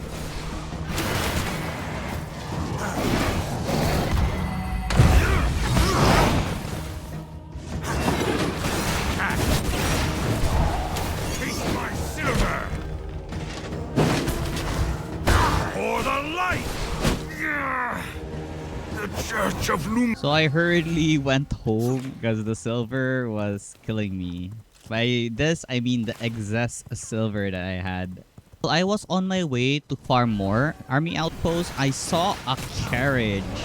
And I was very happy to see this because we'll be getting a bunch of loot from this, guys. And oh my god, look at the amount of enemies we have here. They're basically invulnerable because there were like 2 cleric enemies that gave them like buffs and HP. This was such a hassle to fight, I swear to god. And something kept like giving them health. I hate Silverlight because the enemies here have like classes. And the most annoying would be the clerics or the scholars with the heals and the shields. I eventually took care of them all and broke the carriage and checked out what I got. The carriage in Silverlight had so many items inside. Like, oh my god, it's like the one on the earlier levels, it gave like nothing but a regular treasure chest. This one actually was very rewarding. Look at the amount of silver coins I've collected so far. We just needed some gold bars so we can convert these to some gold sun coins. If you didn't know, you can upgrade the ancestral weapons now, and it just needs the new tier weapons like the dark silver and then finally the sanguine weapons. So I upgraded my reaper and my scythe. I also made myself a ancestral bow. I continued raiding army outposts for more schematics, as well as the gold sun coins and gold jewelries I'll get here. Even though I can't craft gold bars yet, it's always nice to have a lot in your inventory. I then found a farm that had like a lot of sacred grapes. We'll be needing a lot of this for certain bloods and alchemy potions. It was pretty, how do you say this? Pretty chaotic here since there's so many enemies like the soldiers, the villagers, and then there are also harpies that just randomly drop somewhere in this area.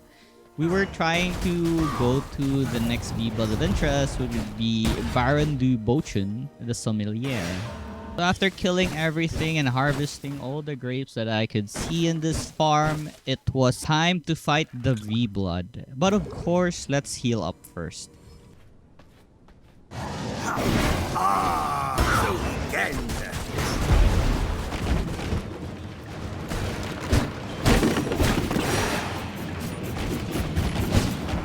Like this.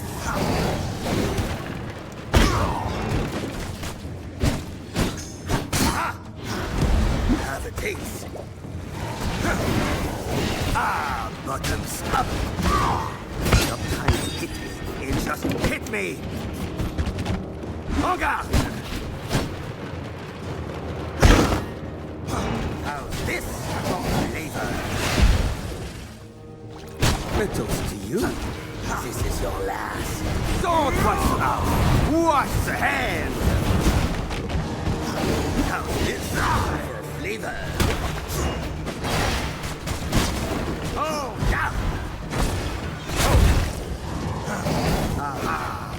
Kaiser wine. Don't wash your mouth. Wash your hands. Like this.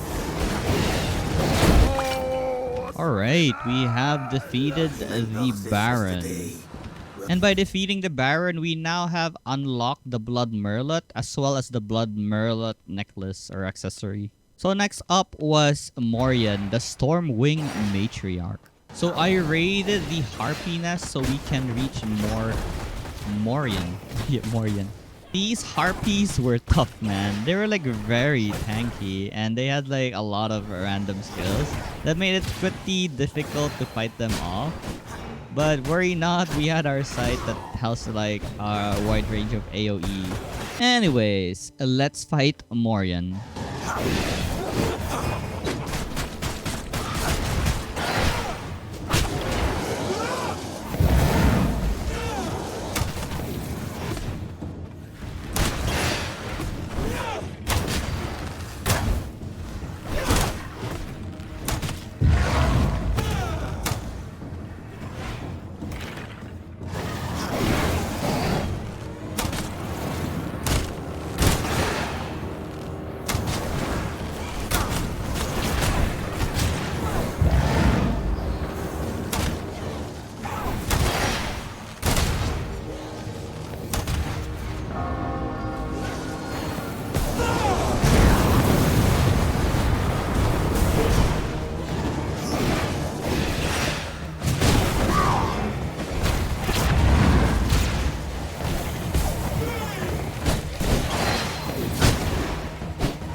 I swear to God, I hate mornings.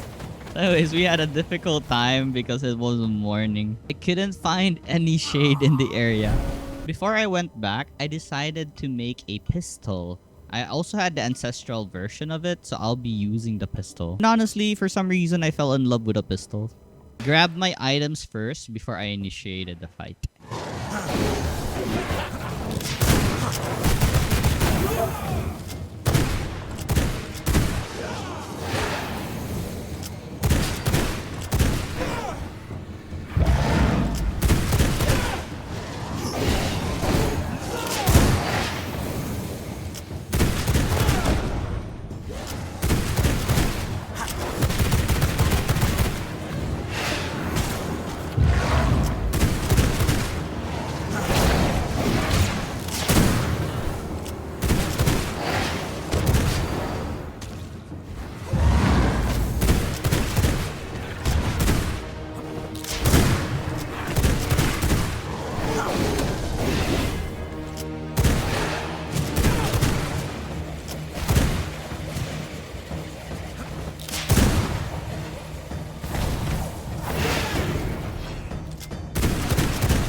pistol is so fun.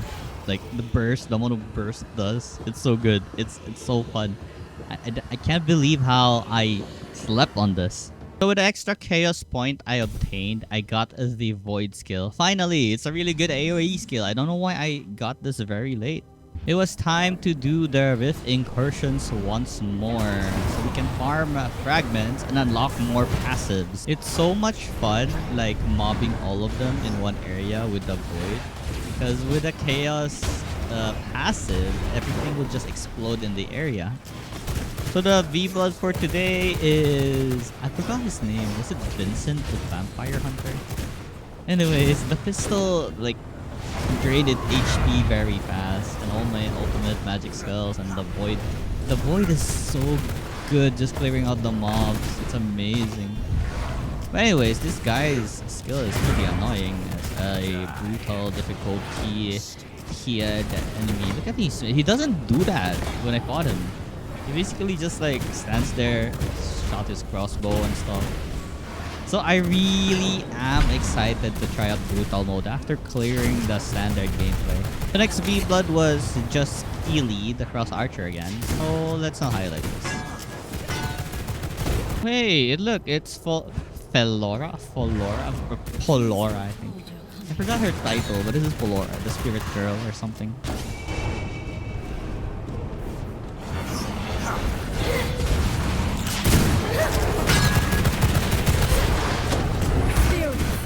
Hear me.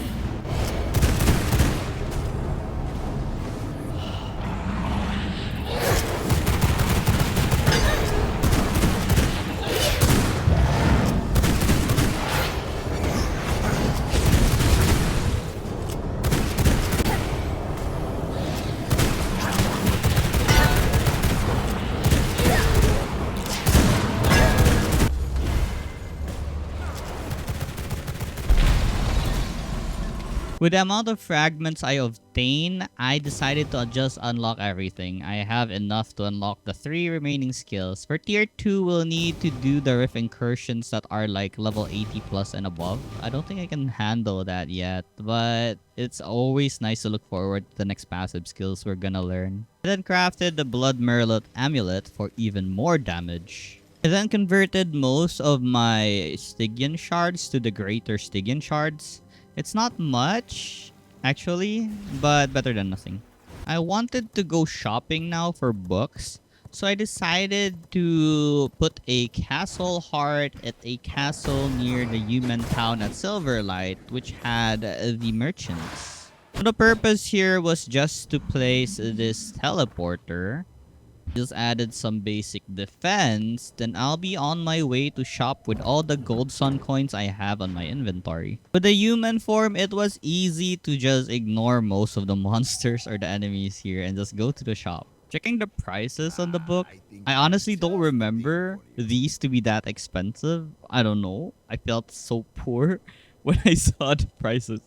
For now, I'll just buy the Maleficer Scholar chest guard since we're a mage.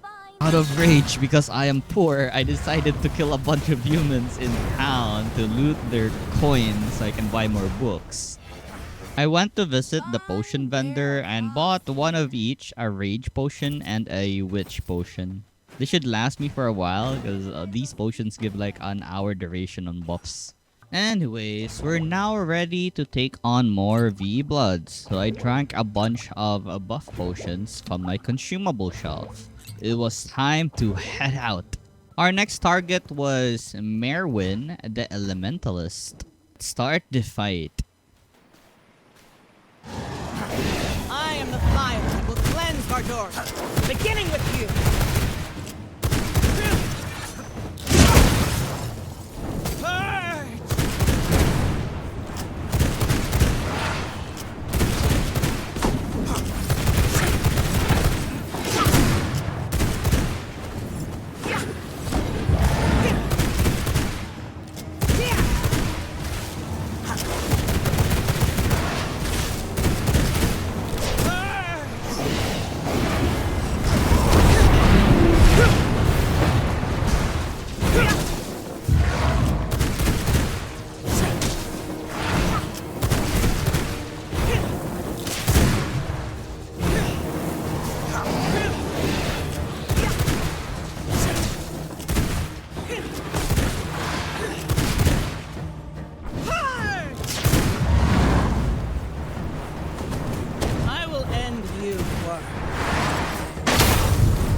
So with Merwin defeated, we can now make a stronger, holy resistant flask.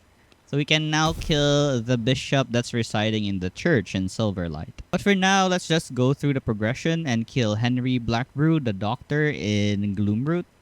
By defeating him, we will unlock the Athenium, which means we can use the book we just bought and have the recipe for the new armor. I think I was lost here. This was not Henry Blackbrew, but since we're already here, why not? Let's fight Voltatia, the Power Master. Trespassers will be treated with extreme strictness.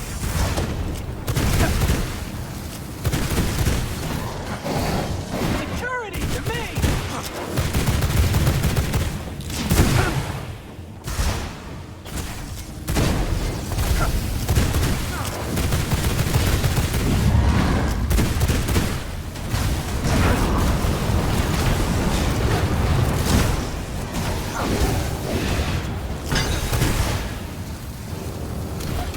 Try not to be too sharp.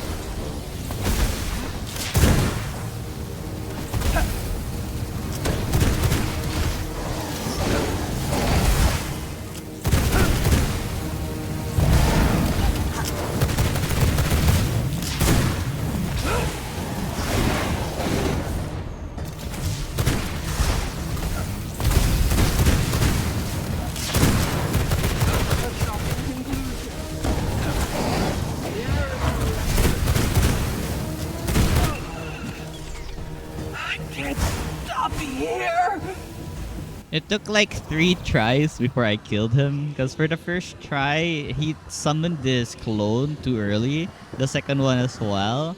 So I had a really hard time. I had to run away each time he summoned his clone pretty early. Anyways, we took care of him. By killing Voltatia, we can now make a power core, and it is needed to upgrade our amulet. So once again, let's go back to defeating Henry the Blackbrew. I got a little sidetracked though. I went to Thunderstrike Peak first and collect like charged batteries. I got some empty batteries with me after destroying a pile of tech scraps. Then I'll collect these charged batteries and come back here again once I defeated Henry. Because these things take time to recharge, so better collect them now. How it works is you interact with it, you charge the battery, collect the battery, it becomes overloaded, it takes time for it to not be overloaded, and we go home. And I hate this place because it's full of lightning and it can kill you. Anyways, let's get back right on track and try to defeat Henry Blackbrew, the doctor.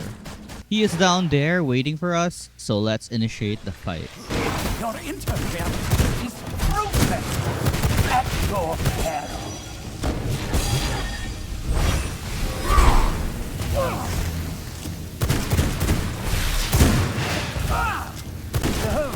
The fruits of science. Try me now. Not magic.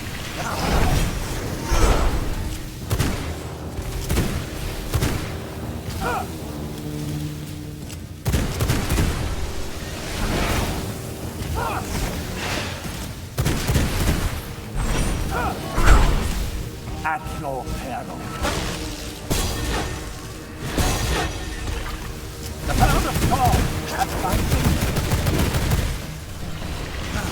The end of vampire time begins with you. Clutch me now.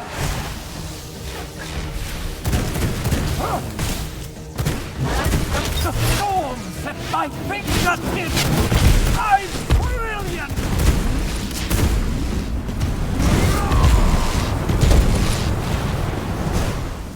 Strike me now.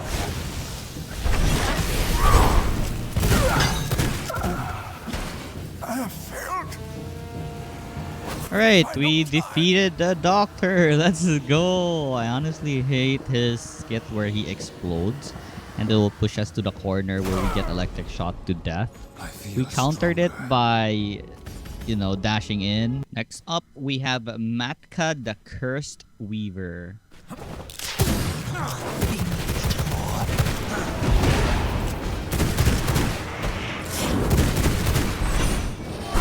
Flames of the world sing.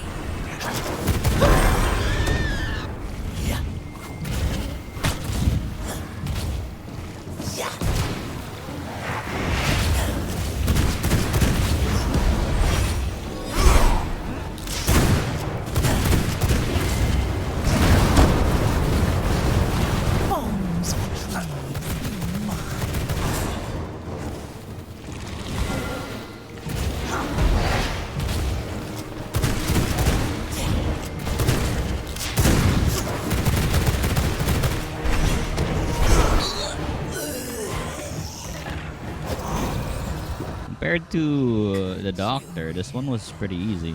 With Matka defeated, we now had the advanced tannery as well as the ability to make some ghost yarns. I made the Athenium. I don't know how to pronounce this. Anyways, we got the potion recipe as well as the armor piece for magic.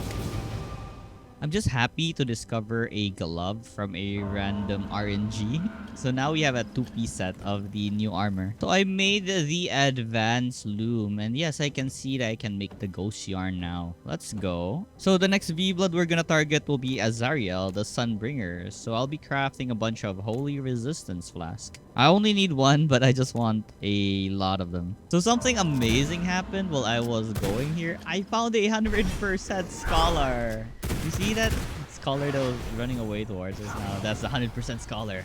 I'll make sure to bring her to the prison. We now have a blood potion that would give us more magical damage. I'm so happy with this 100% Scholar. Let's go to the prison. I'll feed your rats. Moving on, let's fight Azariel, the Sunbringer. This is my sword and shield. You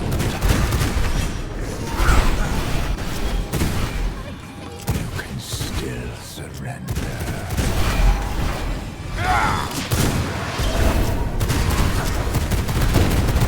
Witness the power of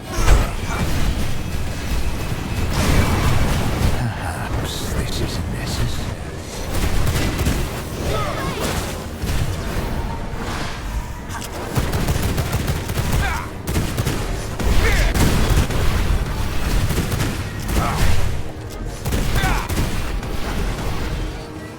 Witness the power of faith.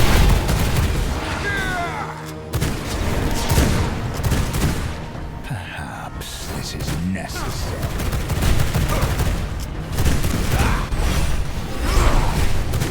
You can still surrender. Perhaps this is necessary.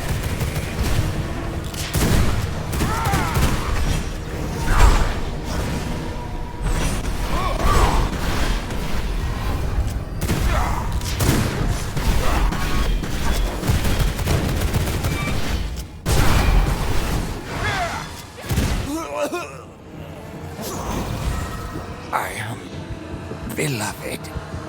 So with Azariel defeated, we can now make some gold bars. And our next target would be Terrorclaw, the ogre. Before I actually leave for Terrorclaw and item upgrades, I decided to raid the town first because I wanted more loots. And it's so fun playing with a pistol and the void skill. I'm just having a good time mobbing with the void.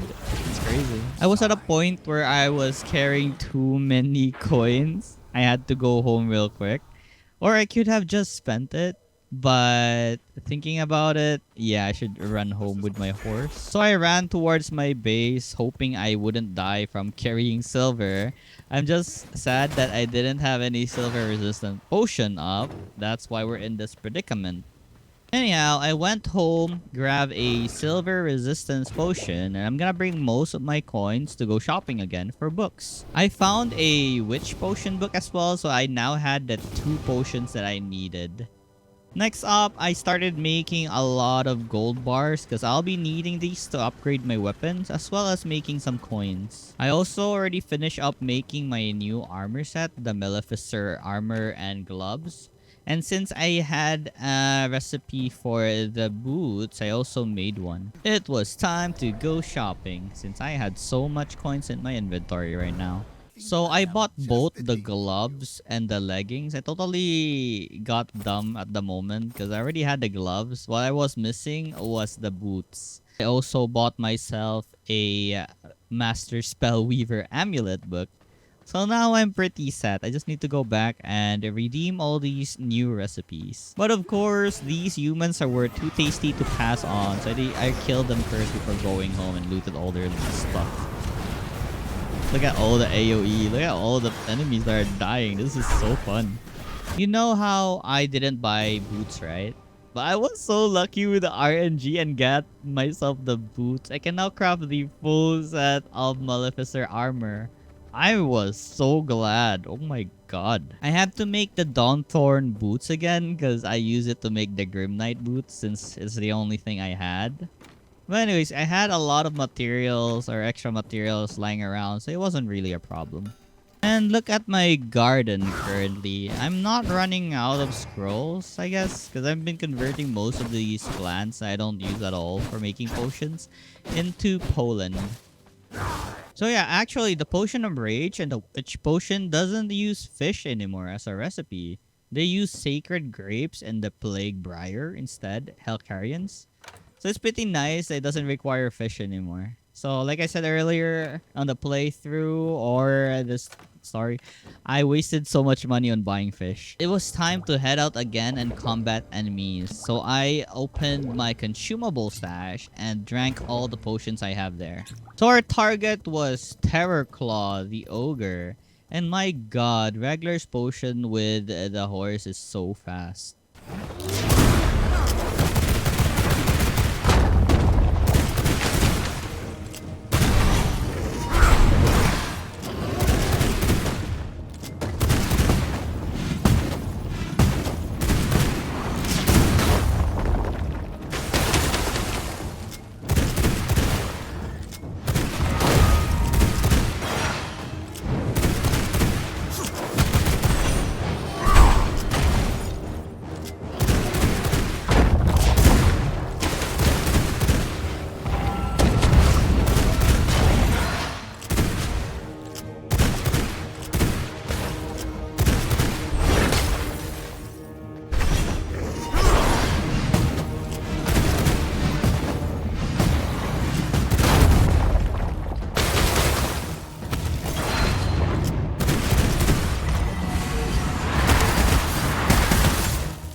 Great, we have defeated Terrorclaw. So our next enemy would be Simon Belmont.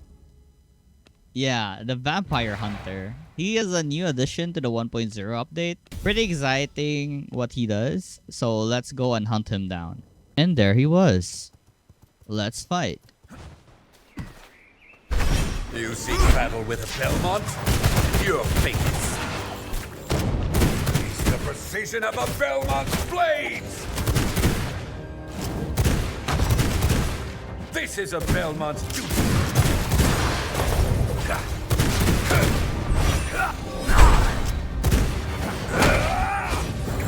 Trembles under a Belmont's might. Trust the darkness!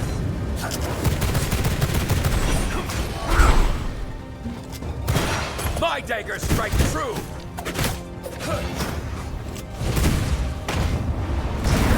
Monster can escape a Biden! Belmont!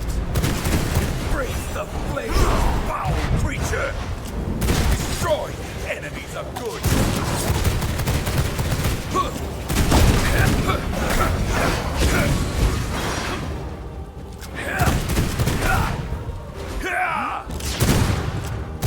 My light will engulf the darkness!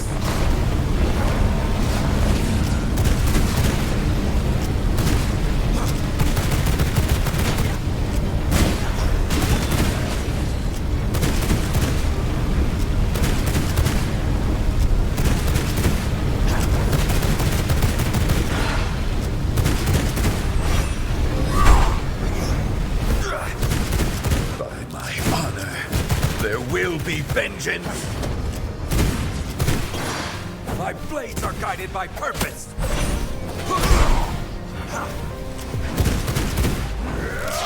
Have at you!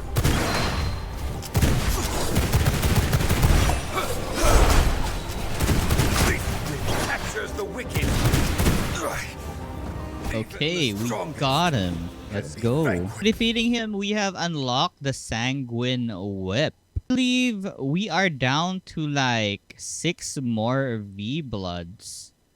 For now, I'll target Lord Styx first because I really want that bat form. I totally forgot about the Phantom's Veil. I've been using like a lower level cape the entire time.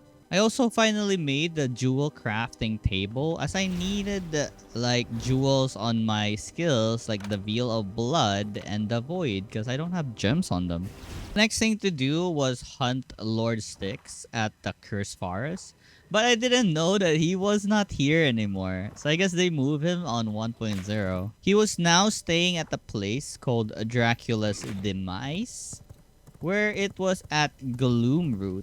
Upon checking the place, it actually looked really cool. Like, what the heck is this place? And there's a new ore called the Blood Crystal. And I don't know who's this spraying fire, a giant dragon. Spraying fire. Anyways, before I fight Lord Styx, I decided to farm the blood crystals first. And after collecting most of the bloodstones, I initiated the fight with Lord Styx. Victory for the Legion of Nocturne.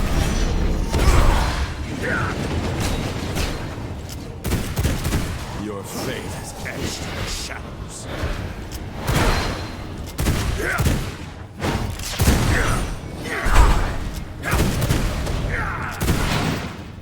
This is blood mastery. Little rat, I will teach you respect.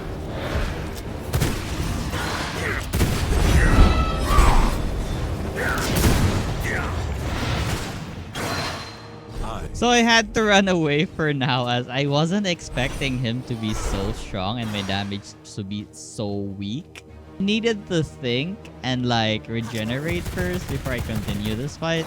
So I decided it would be a good idea to have a shield because he throws so many projectiles.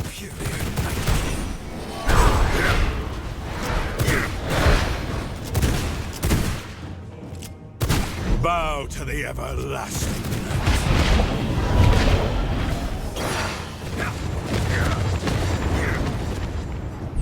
Your fate is etched in the shadows.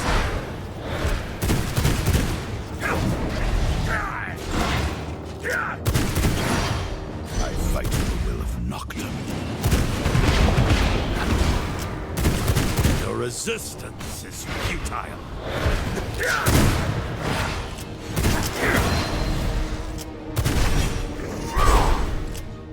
Bow to the everlasting night. Feel the darkness.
Witness the power of a real vampire.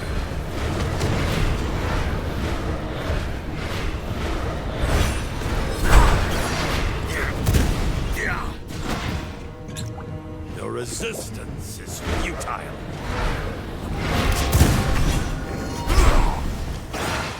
Bow to the everlasting night.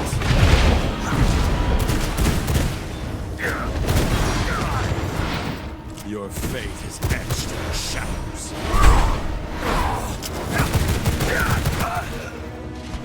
You will That was honestly a tough fight.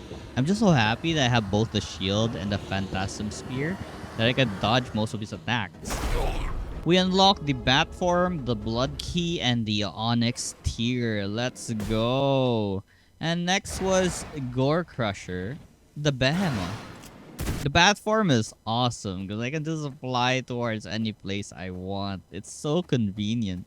Getting the materials needed for the Blood Key, I didn't want to craft it since it needed like Onyx Tears as well as Greater Stygian Shards, which I don't have.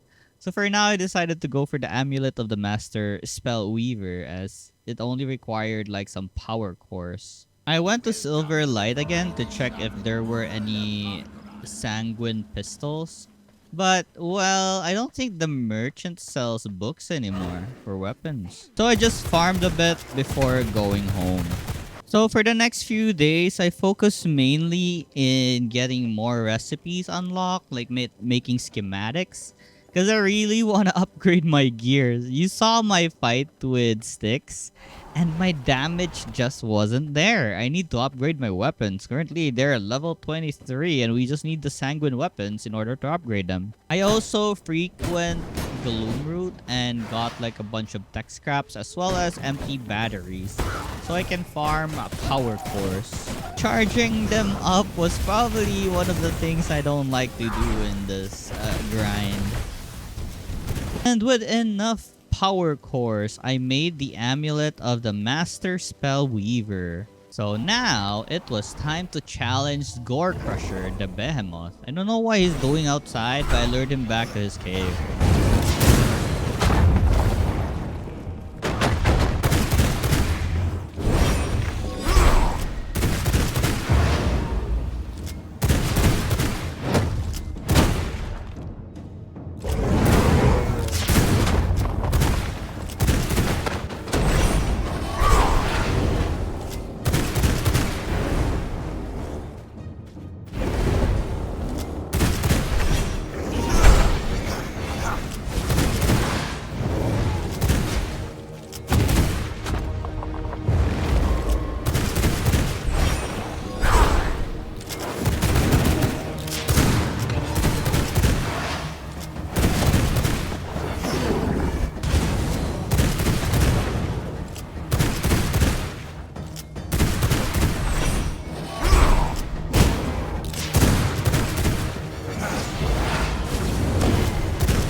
If you're wondering where the barrier is coming from, it's from the Master Spell Weaver Amulet. And oh my god, that was an intense last round where the two of them were trying to charge at me. I was so scared, but I survived. Alright, so we defeated Gore Crusher, and we have now unlocked Bat Leather Bag and Bat Leather. Alright, so just 5 more V-Bloods left, with Dracula the ending. I decided to try out the Rift Incursion that is for like 80 plus level and see how hard it is. It had basically the same skit as the earlier one, but the enemies here were a lot stronger, like 80 plus. 84, 85, you name it. It is honestly a struggle now, but I really wanted the shards because I want to like get the passives, you know? For the boss of the Incursion, I think it's like the Act 3 bosses. Because now we have the Ongora? Spider Queen? Did I remember her name right? Anyways, it's not that hard since we already beaten her.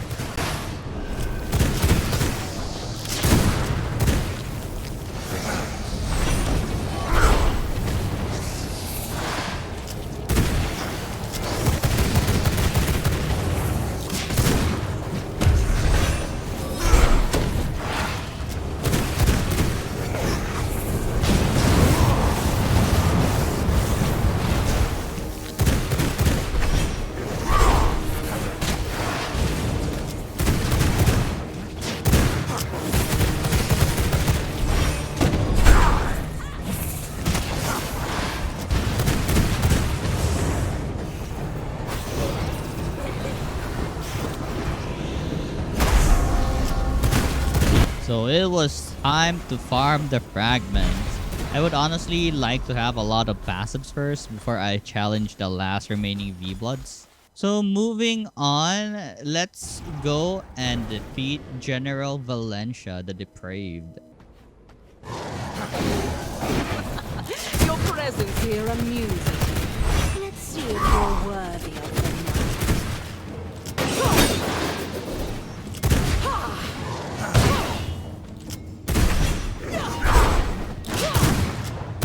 The scent of fear is intoxicating. Promise me you'll scream.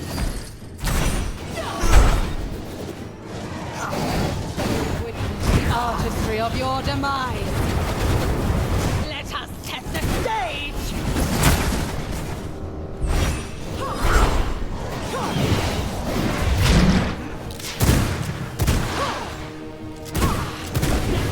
Give yourself to the light. Your suffering will be delicious. The shadows dance to the rhythm of your demise. The sanguine rain. Don't run. Your blood will stain my path. Immortality. Let us set the stage. Come close.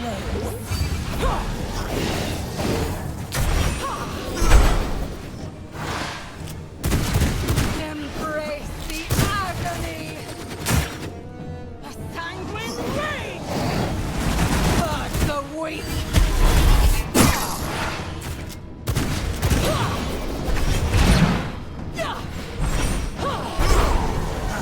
Embrace the agony.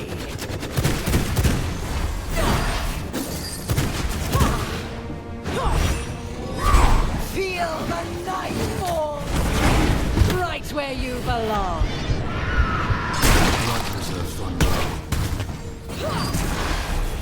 The shadows dance to the rhythm of your demise. Hey, lovely pain. Promise me you'll scream.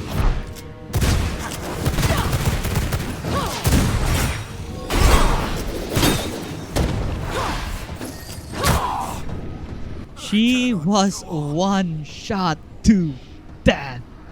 But now I know that that thing in the middle can be destroyed.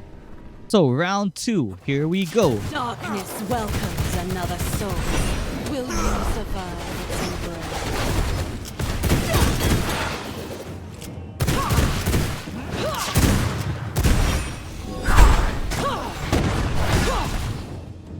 Let the ritual come. Spill your blood for me. Give yourself to the night. I drink in the despair of your futile struggles. Witness the artistry of your demise. Spill your blood for me.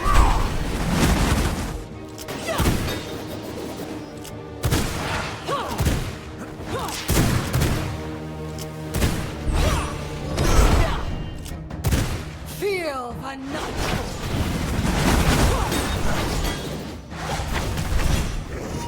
I crave the symphony of screams.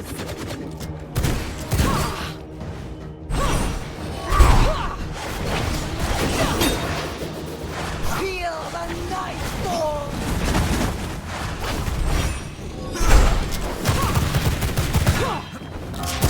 Perhaps this will show you I crave the symphony of screams.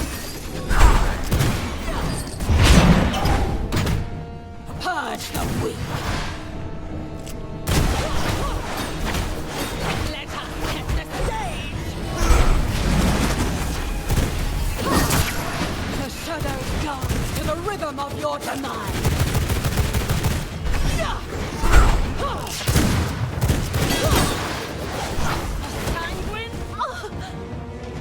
The dance concludes. Heck yeah, we now. destroyed her. Let our We've unlocked to make Shadow Weave as well as tier 4 jewels. So I guess the next for V-Bloods, they drop something called a Soul Shard. It's an amulet that's way better than my current amulet, and it also has a ultimate that you obtain from wearing it.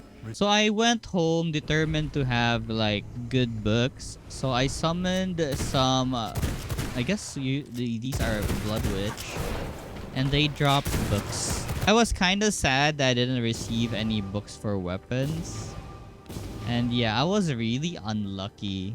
I really needed to upgrade my weapons. So I continued farming for tech scraps so I can make these into schematics. And hopefully get the recipes for weapons. So let the production for schematics begin. Look at all the sanguine weapons I have. There's just nothing that I currently use, and I hate it so much. So I finally crafted the last upgrade for the bag, which would be the bath leather bag. Fully getting the benefit of having all the inventory slots unlocked, as well as getting more resource shield and HP. And since my RNG was really bad with schematics, I decided to grind at army outposts to get like gold and schematics as well. It was pretty to go from outpost to outpost now that I had a bat form. So it was easy to raid like a bunch of these houses containing a lot of treasure. And as you can see, I've gathered about 348 schematic as well as a sanguine pistol recipe. And I'm so happy as currently that's my main weapon. I then upgraded my castle heart to level 5 and I unlocked the Eye of Twilight. I'm not entirely sure of what's the point of this now, since we can actually just get the V-Blood tracking for the Soul Shard. So I guess it's just an extra feature where we can see the icons on the map. If there were other players in the server, I guess we can see whoever has it. So I made a sanguine pistol and upgraded my quick draw shooters into level 26. Earning an additional 5 physical power. That should do really well now. I also had recipes for a sanguine slashers, but I wasn't really thinking of using it right now. I don't feel the need to actually. I've been using the pistol this entire run once I tasted the joy and fun of wielding the pistol. Alright, it was time to fight Solaris. So I readied myself up. Also, if you notice my cape, I actually looted this at one of the chests at the army outpost. It looks really cool. It's the same stat as the Phantom Wheel. Anyways, here's the fight. I'll slay you all!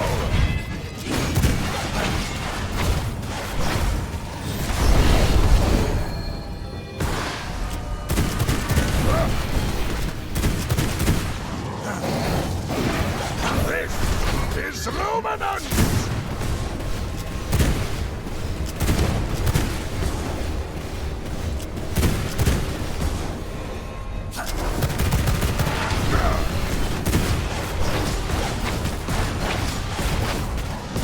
Prepare to taste true power!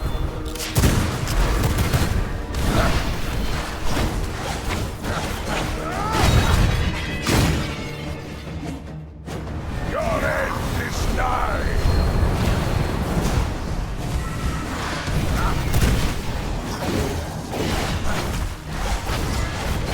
Your end is nigh!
And with that, Solaris is dead.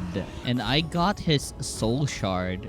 I got a new accessory that would give us like the Fallen Angel ultimate. And also like a Dracula boots. So I crafted an onyx tear because I wanted to make the altar for the necklace of Solaris. It's the only way I can store it, or else it's always in my inventory. Placed it on top of my castle since I didn't really have anything here. It was pretty much useless unless like I just want to store a necklace inside of it. Well, I'll be wearing it because I want the 10% chance to summon like a undead. One thing though, because of this, I won't be able to transform into a bat. So I'll be using my horse to travel around. So on to the next V-Blood. It's Talzor, the Winged Horror. There was actually no way to go up except for a bat form. So I can't really bring the Amulet of Solaris. So for now, I decided to just drop it on the floor and fly up in a bat form. And with this, let's initiate the fight.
with that, we have defeated Talzor.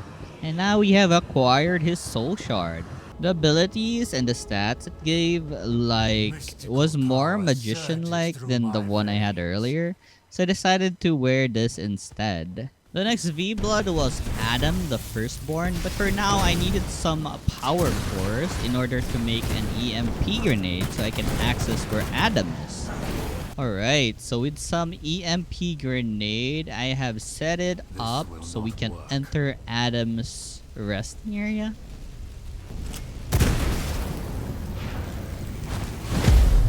And so by pulling this lever, I would start the fight with Adam. I was honestly not expecting him to be very strong, so I did this for a couple of tries before actually winning.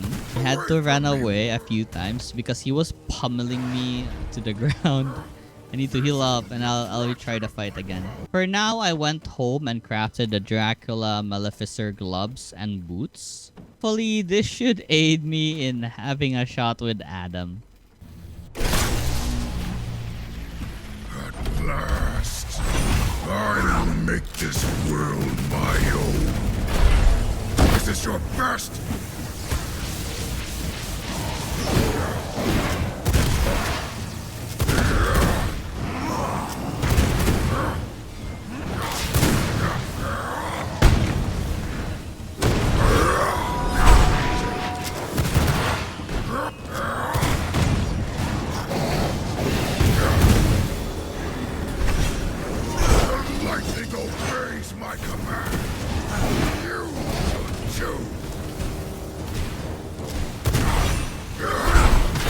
From me, worm!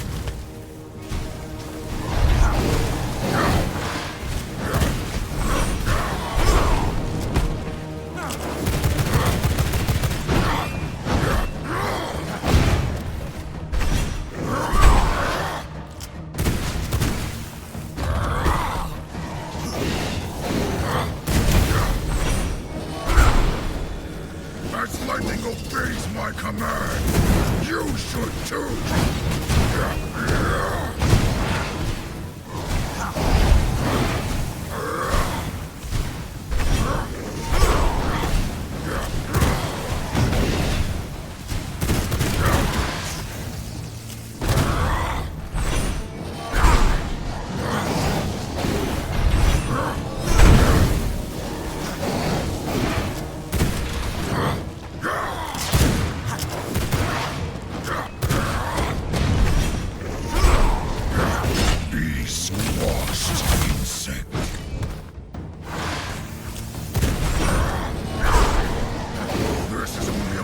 Of my power.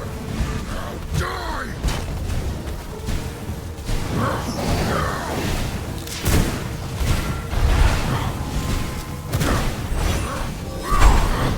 Death by my hand is an honor. I am as a god!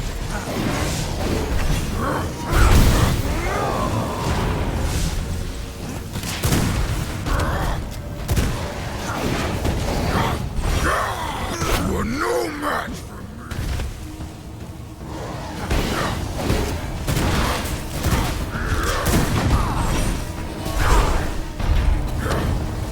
This is only a fraction of my power!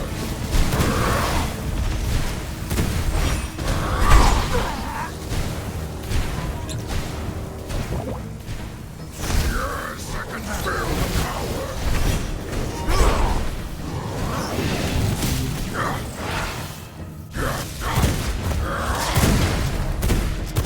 Witness perfection!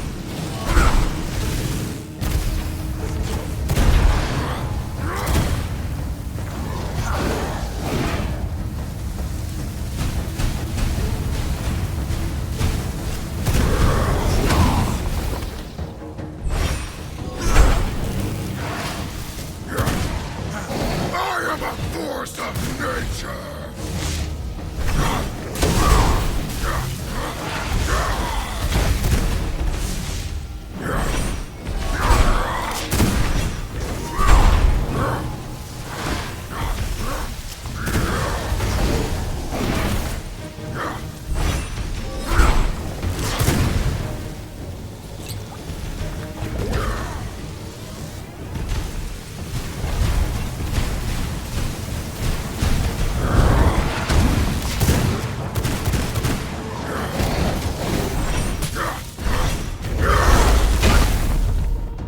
Witness perfection.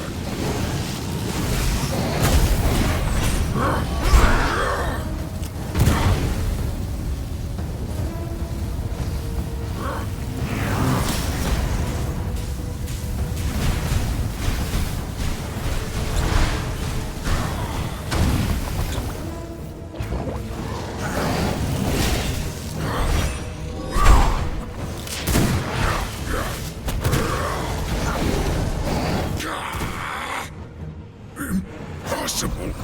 That was honestly very hard. I'm just so glad I survived and defeated Adam. Let's go! So there's only Dracula left after Adam. But I want to farm some shards first before I actually fight Dracula. I would like to have a bunch of passives before the final fight. So I crafted the Dracula's leggings. And since the Rift Incursion wasn't gonna be occurring anytime soon, I decided to check out how strong Dracula is. But there was just one problem. I couldn't get in because I don't have the blood key. And to get the blood key, I'll need to make like 3 onyx. But to make 3 onyx, I'll need to farm more power cores. So yeah, I need to farm power cores. So some grind was needed before the final fight. But once we're done here, we'll fight Dracula. So while waiting for the items to finish, I saw this thing in the Ruins of Mortium that you can actually farm the greater crystals just by going to this this place right here and breaking these crystals. So I was pretty happy that I didn't need to wait for the rift. So now I had a chance to farm the greater crystals earlier. Because actually the blood key needed the crystals. So without the fragments, I won't be able to make it. So I got about 1,000 greater shards. This should be able to make the amulet as well as get like a single passive. So upon returning home, I crafted the blood key. I also got the turbulent velocity passive that increases my movement speed as I attack. So I decided to farm some greater shards first before fighting Dracula since we're at already day 97. So I'm saving the last fight when I got like a bunch more passives. So we will stand a greater chance of winning against the Lord of Darkness. I checked the merchant on how much the ancestral weapons were, but it was pretty expensive and I didn't really have the time anymore to farm shards. So I'd rather get passives and just use my level 26 pistols to fight Dracula. So I got the Hunger for Blood passive to increase our damage with V-Blood by 10%. So I went ahead and did a bunch of Rift Incursions just to farm shards to get passives. This is only the Rift Incursion 1, so it was easy to wipe the entire place with my Void skill. I'll be converting the shards I get here to the greater shards. As small as it is, it's still some shards while I was waiting for the Rift Incursion 2, which was 80 plus. So this is my fight with Leandra, the Shadow Priestess, as a Primal Blood Soul. But then...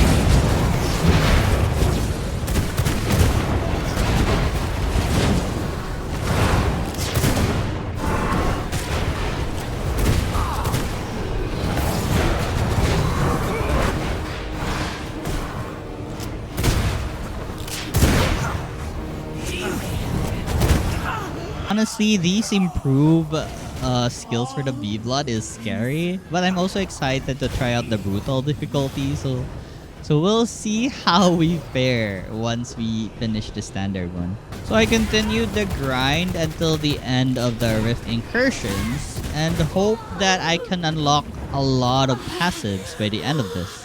So I got myself a purple, a purple slasher, but the stats were pretty bad, so I did not use it at all. For the passive, these are the only thing I could have afforded right now, but I think it's good enough. Because it was time to face Dracula. We've already are like 2 days due, I guess, because this was supposed to be a 100-day video, it's already 102. With the blood key, I can just pass through the door now. And in Dracula's castle, it looks like it's empty and broken, and we never know what's happened inside. So as I go further, I saw a portal. So I guess this portal will lead to Dracula.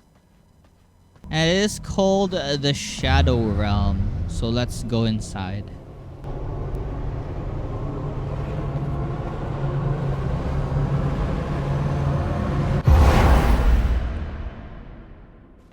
So this is the throne room. And Dracula's waiting for us down there. So let's go and fight this guy. See how strong he is. The scent of power, unmistakably mine. Thank you for returning it to me.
Run, little weapon.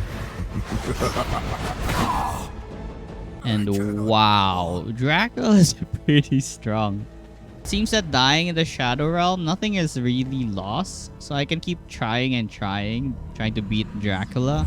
But I may need to go home if I run out of my potions. So I kept trying my best to like learn his attacks. And I kept dying. I did reach his second phase though, but yeah, I still died. This guy has so many things that he can throw at us, and there's his crystals. That means death.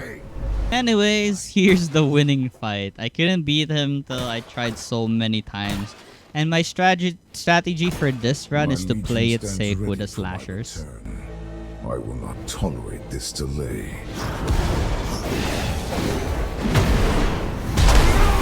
There is no escape from your fate.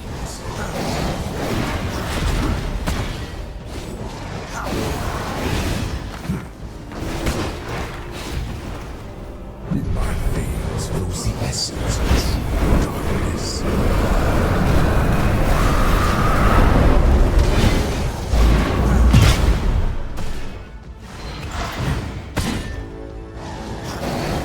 I am the darkness that devours all.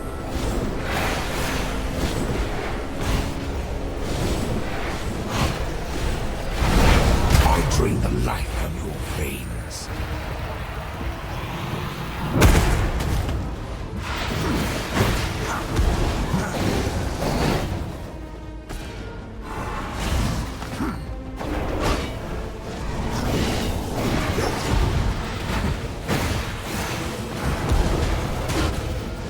Feel the heartbeat of your tomb.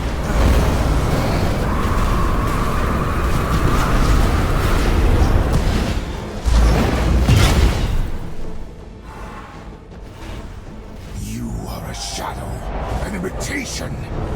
This is what it means to be king.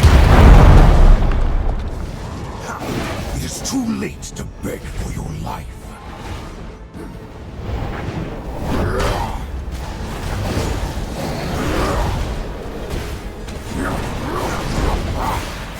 Feel the bloodstorm's tide.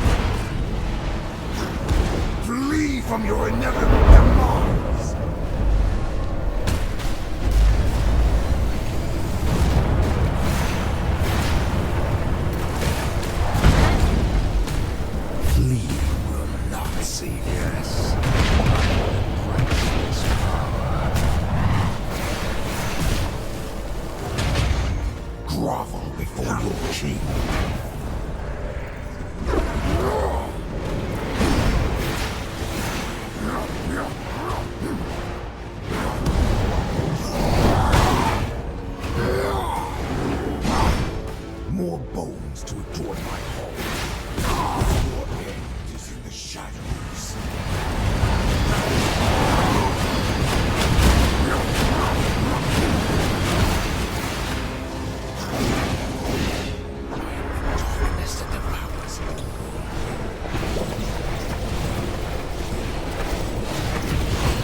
sanguine tears.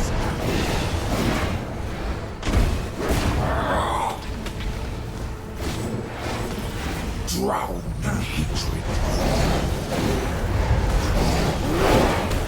Feel the bloodstorm's tide.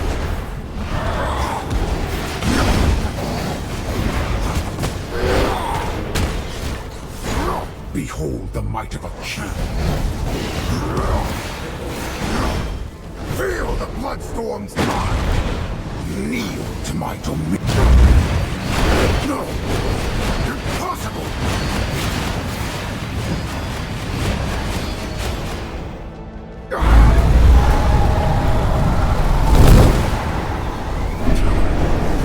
Defeated by my own power. There could be no other way. And with that, we have defeated Dracula.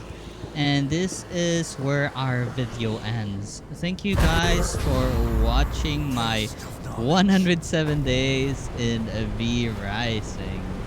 I hope you enjoyed your stay here. Consider subscribing if you like my content. You can also watch a few of my other 100-day videos. Check out my playlist. So yeah, this is Rogue signing off. Thank you.